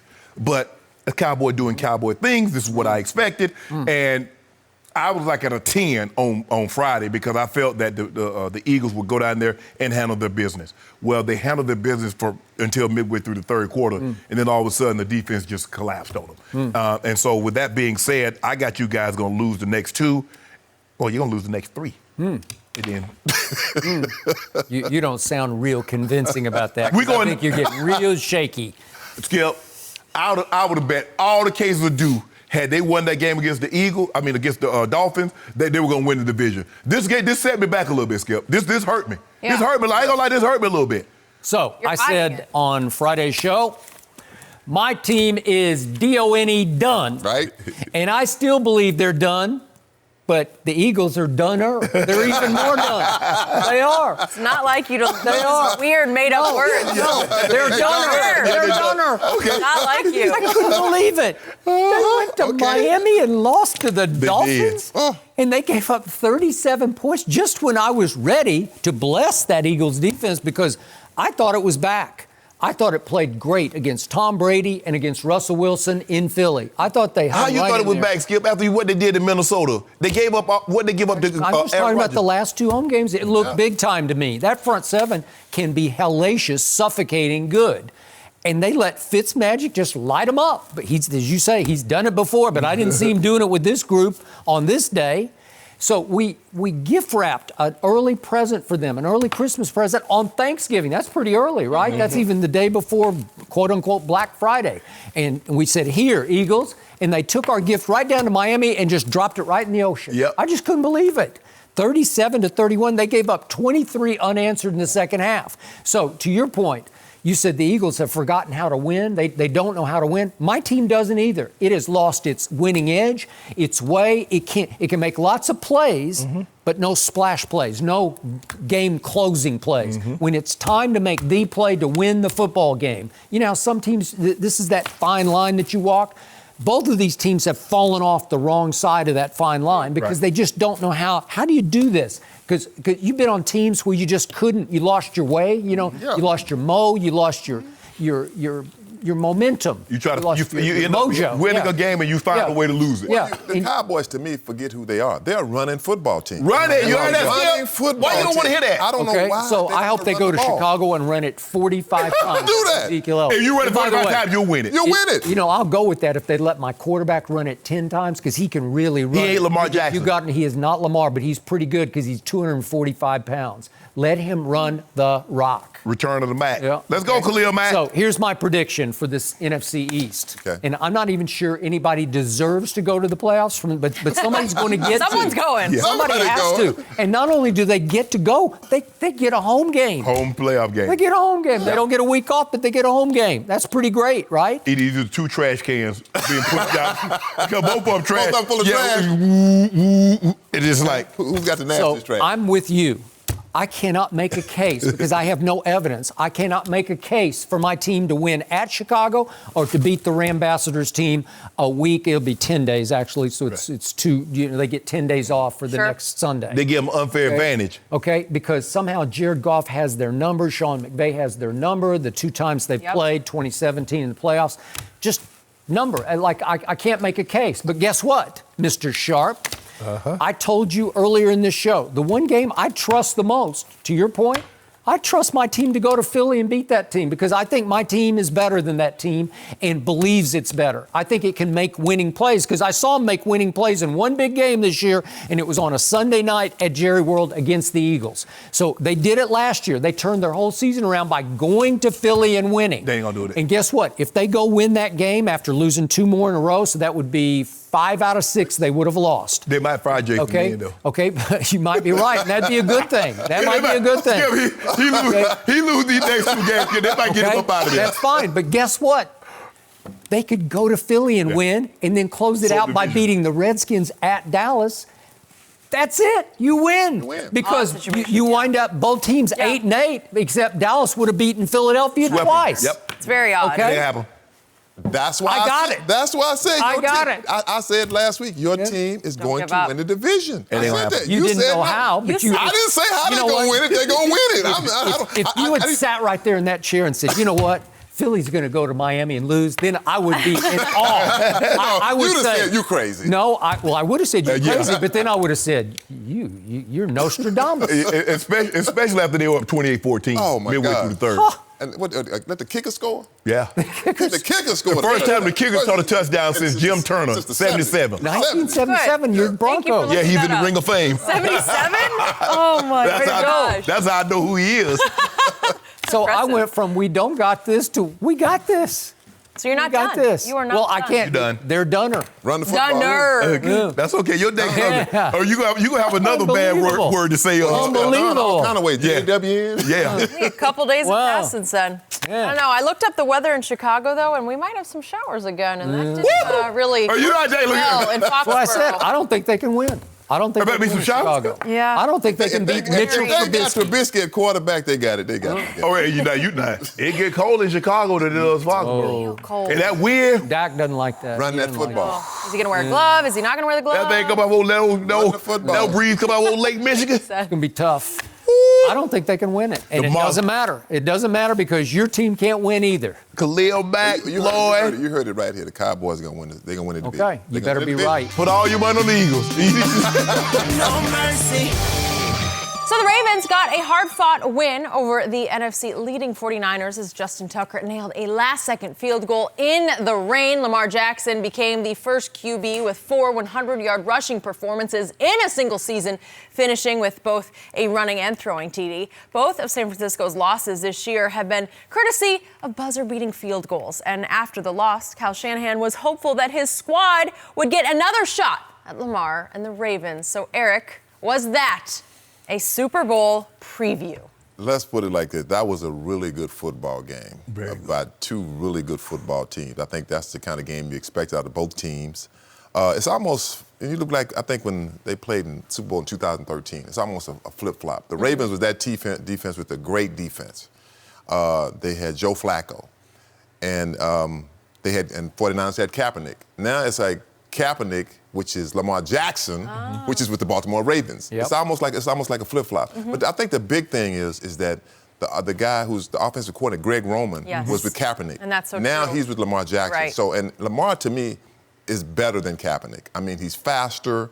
You know, I think that Roman will bring him along very, very good. I think they built that offense around him to bring him on. That run first, you know, throw second, play great defense. Special teams is great. These are two very good football teams. But I'm going to say that to say this. Don't sleep on the Saints. The Saints are a dangerous football team, especially in the dome. Yep. Yeah. Especially at home. They're different on grass, but, you know, these are two really good football teams. But anybody has to go to New Orleans to play, I can tell you firsthand. You know, my Rams, we snuck one last year. We snuck one last year. At least he admits First it. time didn't go so well. We snuck, right? First time it goes, we snuck one. But I'm serious. These are two good football teams, but don't sleep on the Saints. Okay. Yeah, right now the Ravens definitely look like the best team in the AFC, Skip. But for me, if I had to say the 49ers, I would always take the Saints and the Seahawks because I trust their quarterbacks. And it's funny because if the Seahawks win tonight, they're the 2 seed.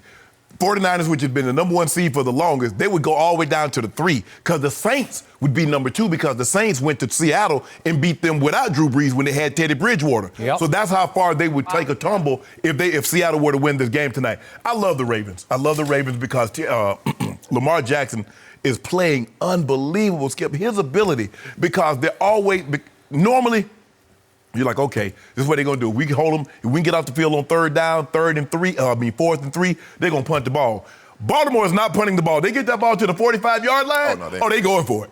And so it puts so much pressure, and you got to be perfect every time. When you play this kind of zone read, this read option, Skip, you must be perfect. If your job is to take the dive back, take the dive back. If your job is to take the quarterback, take the quarterback. We saw so many times yesterday the end crashing down, trying to make a play that's not his, and Lamar Jackson is spilling around the outside edge. And because they run the ball, you mentioned that last drive, Skip, he took all the time off the clock. 6:28. He ate up all the clock. So your possessions would be minimal. It puts so much pressure on you to do things when you have the ball. Because it's not like, oh, our defense going to get us the ball right back. We're going to be good. No. He goes 6 minutes. He goes 7 minutes. He goes 8 minutes because they can run the ball. And next thing you know, you've gotten 3-4 fewer possessions in a game than you would normally get. So I like the Ravens. But for me, out of the NFC, Skip, I would take Seattle or the Saints because I trust Drew Brees and Russell Wilson way more than I trust Jimmy Garoppolo. I believe Jimmy would be the weak link, would be ultimately what would keep them from reaching their final destination. So, once again, I have never, ever seen anything like Lamar Jackson. But I'm going to hang in with that old-ass man up in New England, That says guy? Eric Dickerson. You go, okay. I'll tell you, compared to these young that's guys. But they need some help now. And I'm going to have to hope Buffalo? that they get help from Buffalo. And maybe I'm being a prisoner of the Thanksgiving evening moment, because I just saw Buffalo 2 up close and 2 personal. That's a good football team. They are. And that quarterback is starting to figure it out. Yep. And I like everything about them. I like their secondary. I like their pass rush. I think at home, that's going to be a hard game for Baltimore to get back up for and win. If anybody can go up there and win, this young man can do it. John Harbaugh have them ready to play. And yet I see another trap door for them in 2 more weeks at Cleveland. I don't know what it is about Baker Mayfield. He has had their number. Last year and this year, he had their number because he beat them in overtime. That was a Flacco game. It's 12-9, but he beat him in overtime with some big throws in overtime. Right.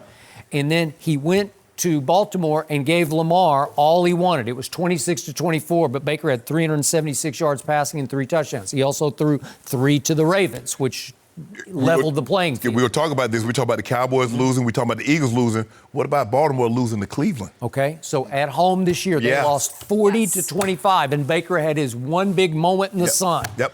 And this could be a last hurrah game, second to last game on December 22nd. It's an afternoon game at Cleveland. It could be that team fighting for what's left of its pride and Freddie Kitchens' job. They'd fight for his job. So true. And I could I'll see bet he gonna fight the hard. one last hurrah. I could just see them winning that game.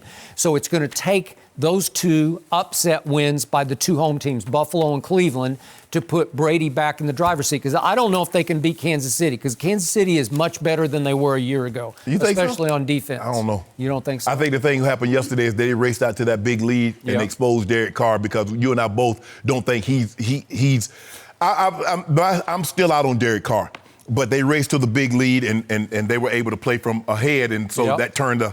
But Josh Jacobs, if you lose 40-9, and Josh Jacobs still was well over 100 yards. Yeah. So that all the numbers said that Oakland won the game, but the score said way the opposite. It did. Just like up in Houston last night. All the numbers said, but we won the game. That was like landslide numbers on that game. No, it wasn't no landslide. Okay, so in the NFC, if in fact the Philadelphia Eagles hand their invitation to the party to the Dallas Cowboys, I'm not writing the Cowboys off if they just get their foot in the tournament door, It's the over, y'all, postseason door. Yeah, I don't know. Y'all can't beat Drew Brees or Russ. But I still say it's pretty wide open, because now remember, the 49ers have to go to New Orleans and they have to play the Rams and then finish at the Seahawks. Yeah. I mean, they're going to lose a couple more games, right? They could. Okay? And I'm with you. If I had to bet right here, right now on a team, I would bet on the Saints. They went 5-0 for Teddy Bridgewater. That's a really good football team. Yeah, that's a really good football. But, right now is the time, people ask, who's your Super Bowl predictions when the season starts? Well, you don't know. I always say, give me around week 9 or 10. Well, we're past week 9 or 10. It's that time now. You look at teams now, you can tell who's playing very good football. I have to say, my Rams, we played a good football game yesterday, but we played a team that's a weak football team. That's how you're supposed to beat a football team. You look at Baltimore, you look at San Francisco yesterday. They played a very good. They played good football. The Saints playing good football. The Seahawks are playing good football. This is the time when you say, okay, these teams are making a run for the playoffs. Okay, so right now, your gut tells you Saints, Baltimore? I would say Saints, Baltimore. Wow. I just don't want to see the 49ers there. I just can't. You already know who I don't want to see there. And they ain't going to be I don't want to see the Cowboys. I don't even worry about that. Hey, we ain't worried about that. These glasses ain't got that kind of prescription. I can't see that good. Yeah. Wouldn't it be something if if we were down in Miami for Super Bowl week on Fox and it was New England, Dallas? Woo-hoo! I don't know. Let me ask you this. After what we just saw. Let's say the Cowboys by made to the Super Bowl. Yeah. Would they keep it? Would they keep Jason? Would they keep him? They'd have to keep him. Would they keep him there? I mean, that'd be your worst. Give him a raise. That'd be your worst. That'd be your worst nightmare. You know what? For a trip to Miami, I would take it. You wouldn't care. Hold on. You've been fighting. You done fired a man like 50 times. 2013. But if they get you to give me Miami, a Super Bowl trip? this guy's fine. Oh, I'm good. You might endorse him. What if they I might ask him to come live with me. Do I get PTO that time? No. I'm gonna get my Kawhi paper. No PTO when we're in Miami. Man, we are going for the Super Bowl. Do you know how annoying those delusional Cowboys? Oh my God! We've been talking about it. They like, well, that's possible. That could happen. That could happen. No. See, look at his face. Look at his face. There's a man last week said I'm done. I'm D-O-N. I'm D-W-N. However you spell done so many different ways. I didn't know how you could spell it. I know. But the heavens opened yesterday. Thank you, Eagles. And the Eagles about to Someone walk right in. else is Dunner. Cry, Eagles, cry. See, you bragging again. See, every time you do that. It's only been a couple days since. Why Eagles? Why? Why did you do that? Okay. I don't know. Trubisky going to throw for about 300 on He this might. guy. He just might. No way. It's okay. Eagles. See about the weather. We'll see you in Maybe Philadelphia. they'll practice, how are they going to get ready for the elements? They need to get outside. Dallas. Exactly. Yeah, somebody Need some tell Jason rain. Garrett Run the this week football. They're playing Do at something Chicago at night. to Run the emulate football. the system. See, you need to actually prepare for nighttime in Chicago in December. You probably want to practice a couple of Maybe you games should go outside at night. Yeah. Maybe you should wet down the ball a little Run the bit. football. Do they have? Hold on, Skip. Do they have an outdoor? Do they have outdoor facility? Yeah. They do, Cowboys, right? yeah. They do. They have an indoor Just facility. I know whether or not they want to use it. that's where they spend most of the time because that's their home stadium. You know that. But it's gonna be interesting. No mercy. Luka Doncic finished just shy of a triple-double as the Mavs gave the Lakers a reality check Sunday, snapping their 10-game win streak with a 114-100 win. LeBron finished with 25 points, 9 rebounds, and 8 assists, but also had 6 of the Lakers' 17 turnovers. The Lakers' next 2 games are against Denver and Utah, who are both considered playoff contenders. So, Skip, what happened to the Lakers yesterday? First of all, what happened in the first half was, Shannon, your Lakers did a number on poor Luka. They were all over him. Yep. He shot 2 for 9. He shot 1 for 5 from 3. He had 4 turnovers because your man LeBron was all over him, and LeBron had 4 steals in the first half. Correct. And yet this morning when I woke up, all over the internet was a little video of LeBron giving his troops a little pep talk before they went in for the halftime locker room. And if we could maybe see that. Oh. Here, you can't really, I think we can't play what he was saying because he was kind of F-bombing some of his... Few inappropriate words, not for TV. Yeah. What'd he say? Sure. What'd he say, Skip? Here we go. No sound, but he's really reaming them out. And remember, at that point, they are up 3 points going to halftime. 62-59. And I guess LeBron has to work on his motivational skills because that speech blew up in his face in the third quarter because the shock of shocks was all of a sudden you looked up and with 3 minutes and 40 seconds left in the third quarter, the Lakers were down 20 at home. Yeah, it got bad. To Luka. What just happened? And LeBron in the third quarter went 1 for 5, and he missed both of his 3-point shots. He did not get to the free throw line. He had a grand total of 2 points in the third, and the game was over after 3 quarters. And the Lakers, after LeBron's big pep talk, played by far their worst quarter of the whole season because they've been really good for a long time. And yet, what was that? Because remember what Kyle Kuzma said after the big win at Dallas, thanks to Danny Green.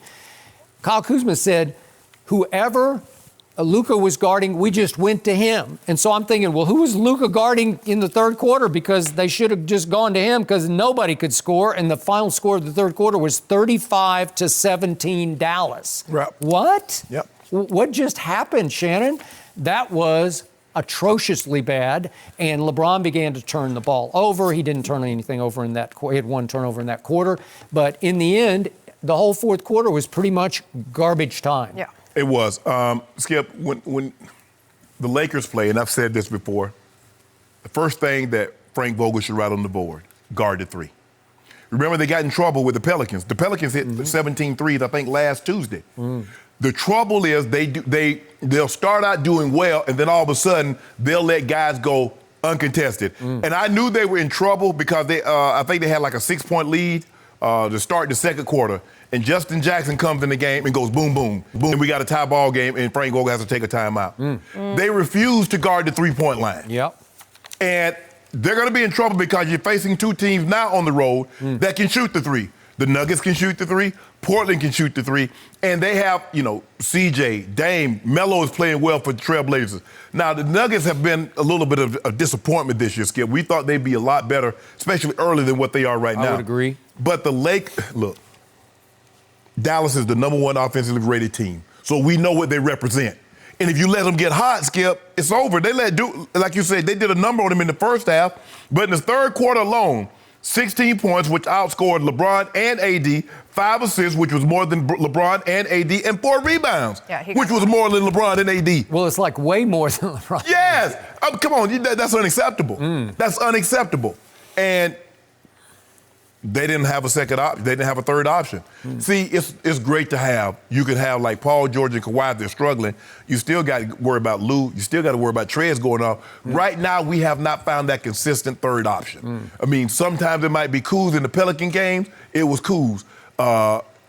Yesterday, Kuz couldn't throw it in the ocean. That ocean you was talking about that in Miami, he couldn't throw it in that. 0 for 5, and LeBron 0 for 5 from 3. So they're going to have this problem. Until they decide that we are going to defend the three-point line, teams are going to stand out there and they're going to splash it. And that's what got them back in the game. That's what they went on the 28-5 run. 28-5, and it was over. And just like that, the energy left the building. I was there. It left the building. It was bad. But O'Shea, I predicted this. I told you Skip 20 games in. What did I say I reckon would be, Skip? I don't remember. You don't remember. I don't Skip, remember. you don't remember I don't. that. Skip, don't do that. I have no idea. Update Please me. tell us. Yeah, I said it'd be 17-3, 20 games. So how far are we? We 20 games in, 17-3. That's it? Yeah, It's over? No, let's see. So we quarter the way through. So I'm looking at what you looking at, Skip. I'm looking at something probably like 62, 63 wins. We already got 5 cases bet on 56. 56 wins. That's what happened. That's a done deal. Yeah, but we got 5 more cases bet on the NFC East, and I'm looking much better. That one, you are definitely looking better. Yeah. But that's okay. This is a little temporary setback. We're going to go give it to the Nuggets on Tuesday. Nuggets going to catch this, and we're going to give it to Portland on Wednesday, and we're going to come home and do something bad to the Timberwolves. And then we're going to get on the road. You know, we got Timberwolves are hard to do something bad. Timberwolves, nothing. There you go. Timberwolves, first of all, they ain't no Timberwolves. No, they're not the Timberwolves. They're not the real Timberwolves. Like a real Timberwolf is like angry. Jimmy Butler already told me what those are not. Jimmy Butler said those are not Timberwolves up there. I think KAT turned into a wolf. I can't. Joel, he's an angry wolf. Wiggins, ain't nothing jumping off. Yeah. We got something for him. So I'm going to say this one more time, and I'm going to be right about this. I'm warning your man, LeBron James. So what happened in garbage time at the end of this game? What happened? Down the stretch, all the way to the 3-minute mark, LeBron is still in a game that hung at 110-91, and he's taking 3 shots in the last stretch, and the score hangs at 110-91, and he misses his last 3 shots. You can't do that. We're trying to get. You were just wasting your energy. You're in your 17th season. We had energy to waste because we only played 25 minutes on Friday. Well, I'm just telling you, that's not smart. He is stat chasing, stat padding. Yes, he is. He's stat padding. Why else would you be in a game that's 110-91, taking 3 shots from the 5-minute mark to the 3-minute mark? And what were we? Weren't we perfect from the line last night? Well, what did you shoot? Yes, none? but what about we shot 3? Those threes. 3 for 3. 5 more cases on 75%, and you got no shot. I got a chance at that. You got LeBron gonna get hot. Want to up it to 10? No, I don't want to do that. I don't want to do that. Okay. But I'm going to get the 5 cases on number 1 seed. I'm going to get the 5 cases on 56 games, 5 cases on the free throw. That's 15 cases already off that, what you call them. Did you see what the Clippers did last night at Washington? No, it was home. Was it home? I thought it was at Washington. It was home. It can't be home because they played. Well, we played early. You could do back-to-back, but I don't even know. I thought it was sure. at Washington. I'm not positive. No, I think y'all was at home. Yeah. Because it was an early game. It was a 1 o'clock late game, so I guess. Y'all believe we left trash and everything. Y'all had to clean up. Well, all I know is that the Clippers scored 150. We scored 125 and LeBron didn't play in the fourth quarter. We'd have dropped 170 on them bums. Bums? Yes. Bradley Beal's no bum to me. Well, that's all they got. He can't score 100. Yeah, they got Davis Bertans. Boy, he can play. Oh, my God. Really, Skip? Yeah, they stole him from my Spurs. Y'all need to get him back. We miss him. Y'all need to get him back. Yeah, but we did a number on Kawhi on Friday night. Oh, y'all did a number on him? Yeah, we did. Got a little bit of revenge. And we do a number on y'all every time we play y'all. Well, you won't from this point forward. It takes us a while to figure it out. Skip, it's over for the Spurs. No, it's the same team that took Denver to the last shot of Game 7 in the playoffs. Unfortunately, you won't get a last shot in the playoffs this year. Okay, we'll see about that. You better be careful. That's one team lost hope over you there. cannot write off. I'm writing them off. As a matter of fact, if it had white paper, I could write them out. You know what I'm saying? You don't used to type with that. Skip knows exactly what I'm talking about. White out? That liquid white, yeah. And I had the little sheets you put in there. I was good at. Were you? Yeah.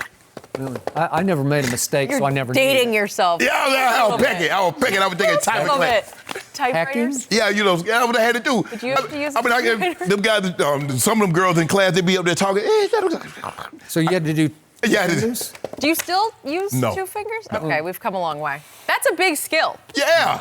I definitely got an Skip, you got a manual typewriter too. You make it seem like you could do. You was pecking too. Yeah, you No, were. I'm You were speed type. No, you were pecking. I'm a deadline writer.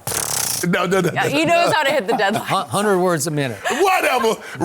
With 75 mistakes, you spend all your time doing corrections. I feel confident I could maybe beat both of you guys in that, You but we'll might. have to figure it out another day. I wouldn't Yeah, know. because all y'all do is be texting. Y'all be texting with both hands. I still have to text with one hand. I can't text with both hands. Like, what are you doing? Yeah, well, you're just texting too many people. I don't know. Lakers didn't show up, and I'm mad. I had family in town. I got tickets. I'm mad you went. I want to see LeBron in action, and then that's what they did. No, you win. Don't you know you bad luck? I am. I go to the Cowboys game, they lose. Well, Skip said Skip requested that you not go back. I'm requesting you not make an attendance at any more Laker games. Okay. All right. Well, what are you going to do? Unless they play the Spurs. If they play the Spurs, you go have it. I'll be there. No mercy.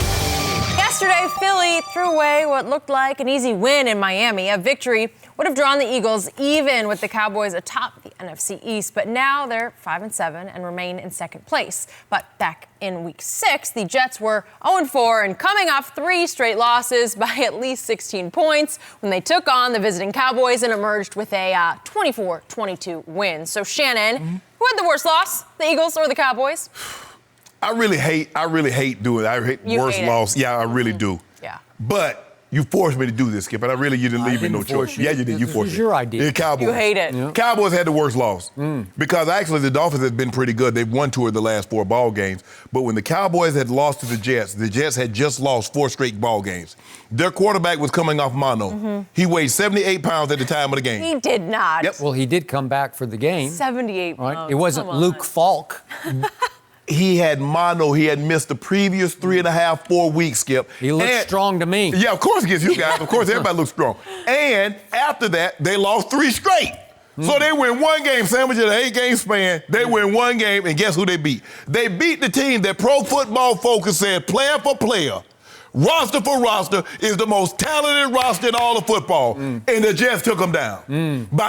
You're scoring 20. At least walking to them can say, guys, we put 31 on the board. I mean, normally that's good enough to hold up 22 little measly points against the Jets. Tell me when it's my turn. It's not your turn just yet. You know, the Jets, hold on.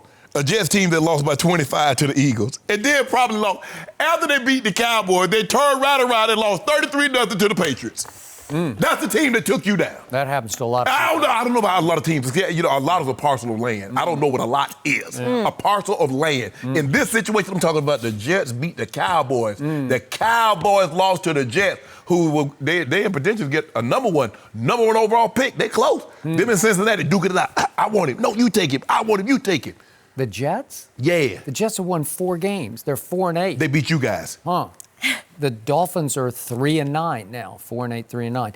This isn't even close. The Eagles' loss was way worse, and you know it, and I know it, because Dallas was a 7-point favorite at the Jets. You guys were a 10-point favorite at Miami. But you guys have been favored the whole year. So we hadn't been favored the whole year. We was underdogs at New England. So what does that mean? At home. Still, you were much bigger favorite, 3 more points.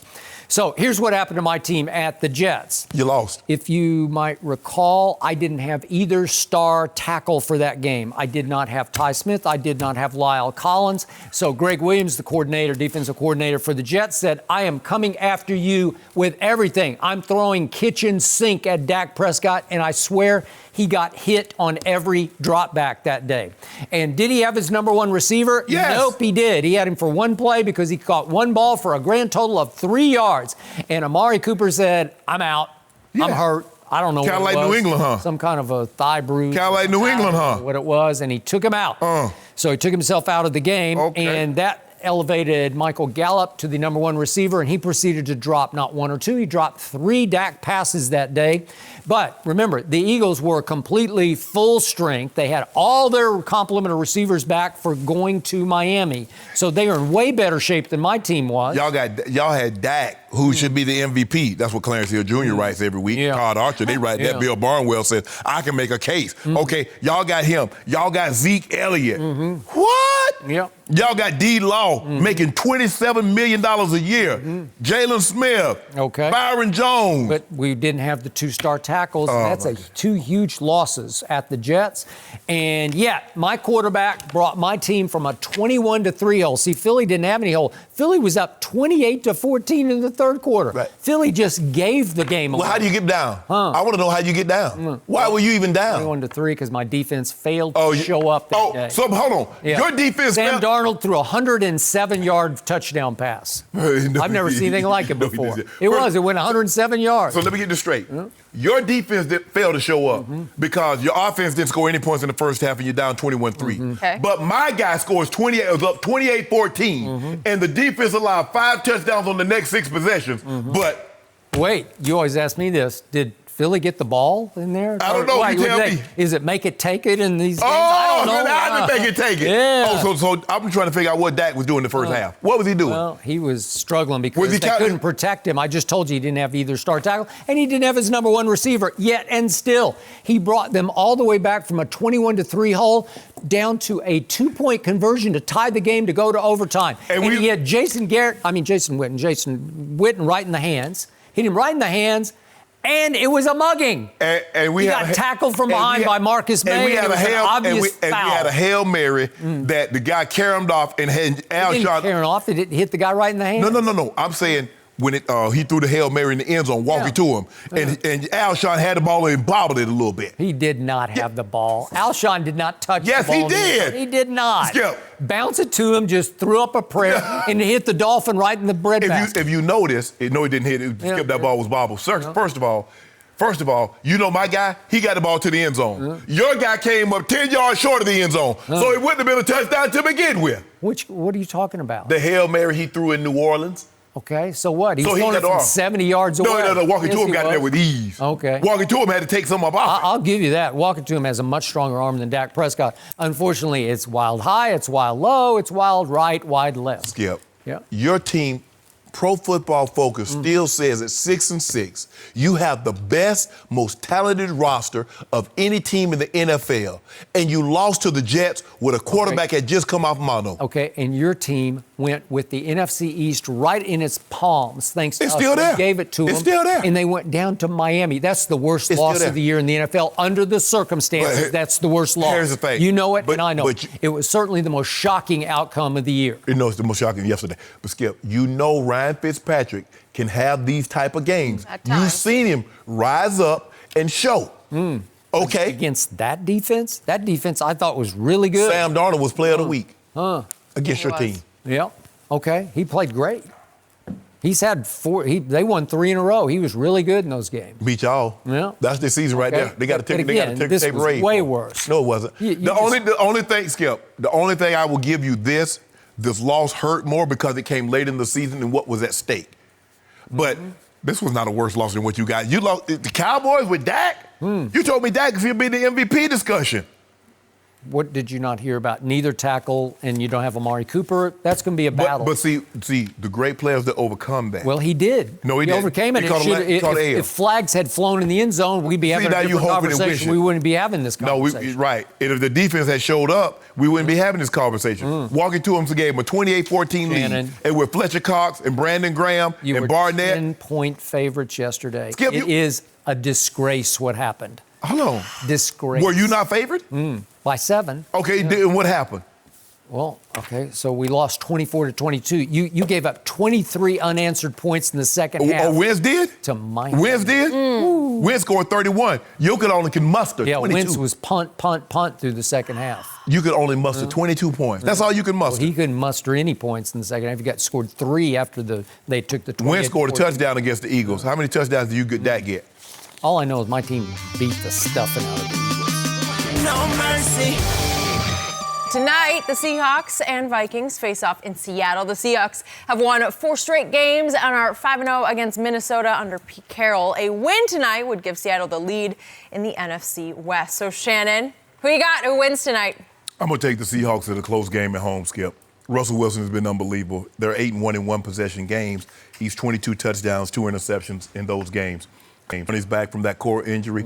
I'm going to take them in a close one. I'm going to say 27-23 Seattle. 27-23. I'll go higher scoring, but close Seattle win, 30-28. But I warn you, Seattle has really struggled at home all year. They barely beat the Bengals. They barely beat the Rams. They barely beat the Bucks.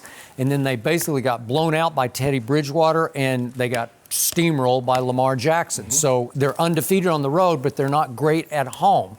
So if Minnesota had Adam Thielen, I would say I would go with the visiting team.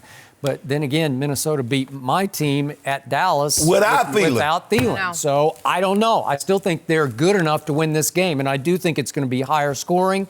And yet, I'm with you, Russell Wilson. It's just hard to bet against him, especially in prime time. Yeah, he just finds a way to win. He loves playing Monday night, Thursday night, Sunday night. Man, he does. He's like, oh, the camera's on, let me shine. He does it. He will light it up. But listen, they will give up some points at home. And little Tyler Lockett and Metcalf, his receivers, they've been playing unbelievable. They're making plays for him. And they can run the football. You better be able to stop the run. Yep. It'll be fun. Come on. I'm sorry. No love for Minnesota. I'm the only one. I'm going to say go Vikes right here. That is it for us. Mercy. Thanks for listening to the Undisputed Podcast. I'm Jenny Taft. Join us again at the same time tomorrow morning, 9:30 Eastern. We'll see you then.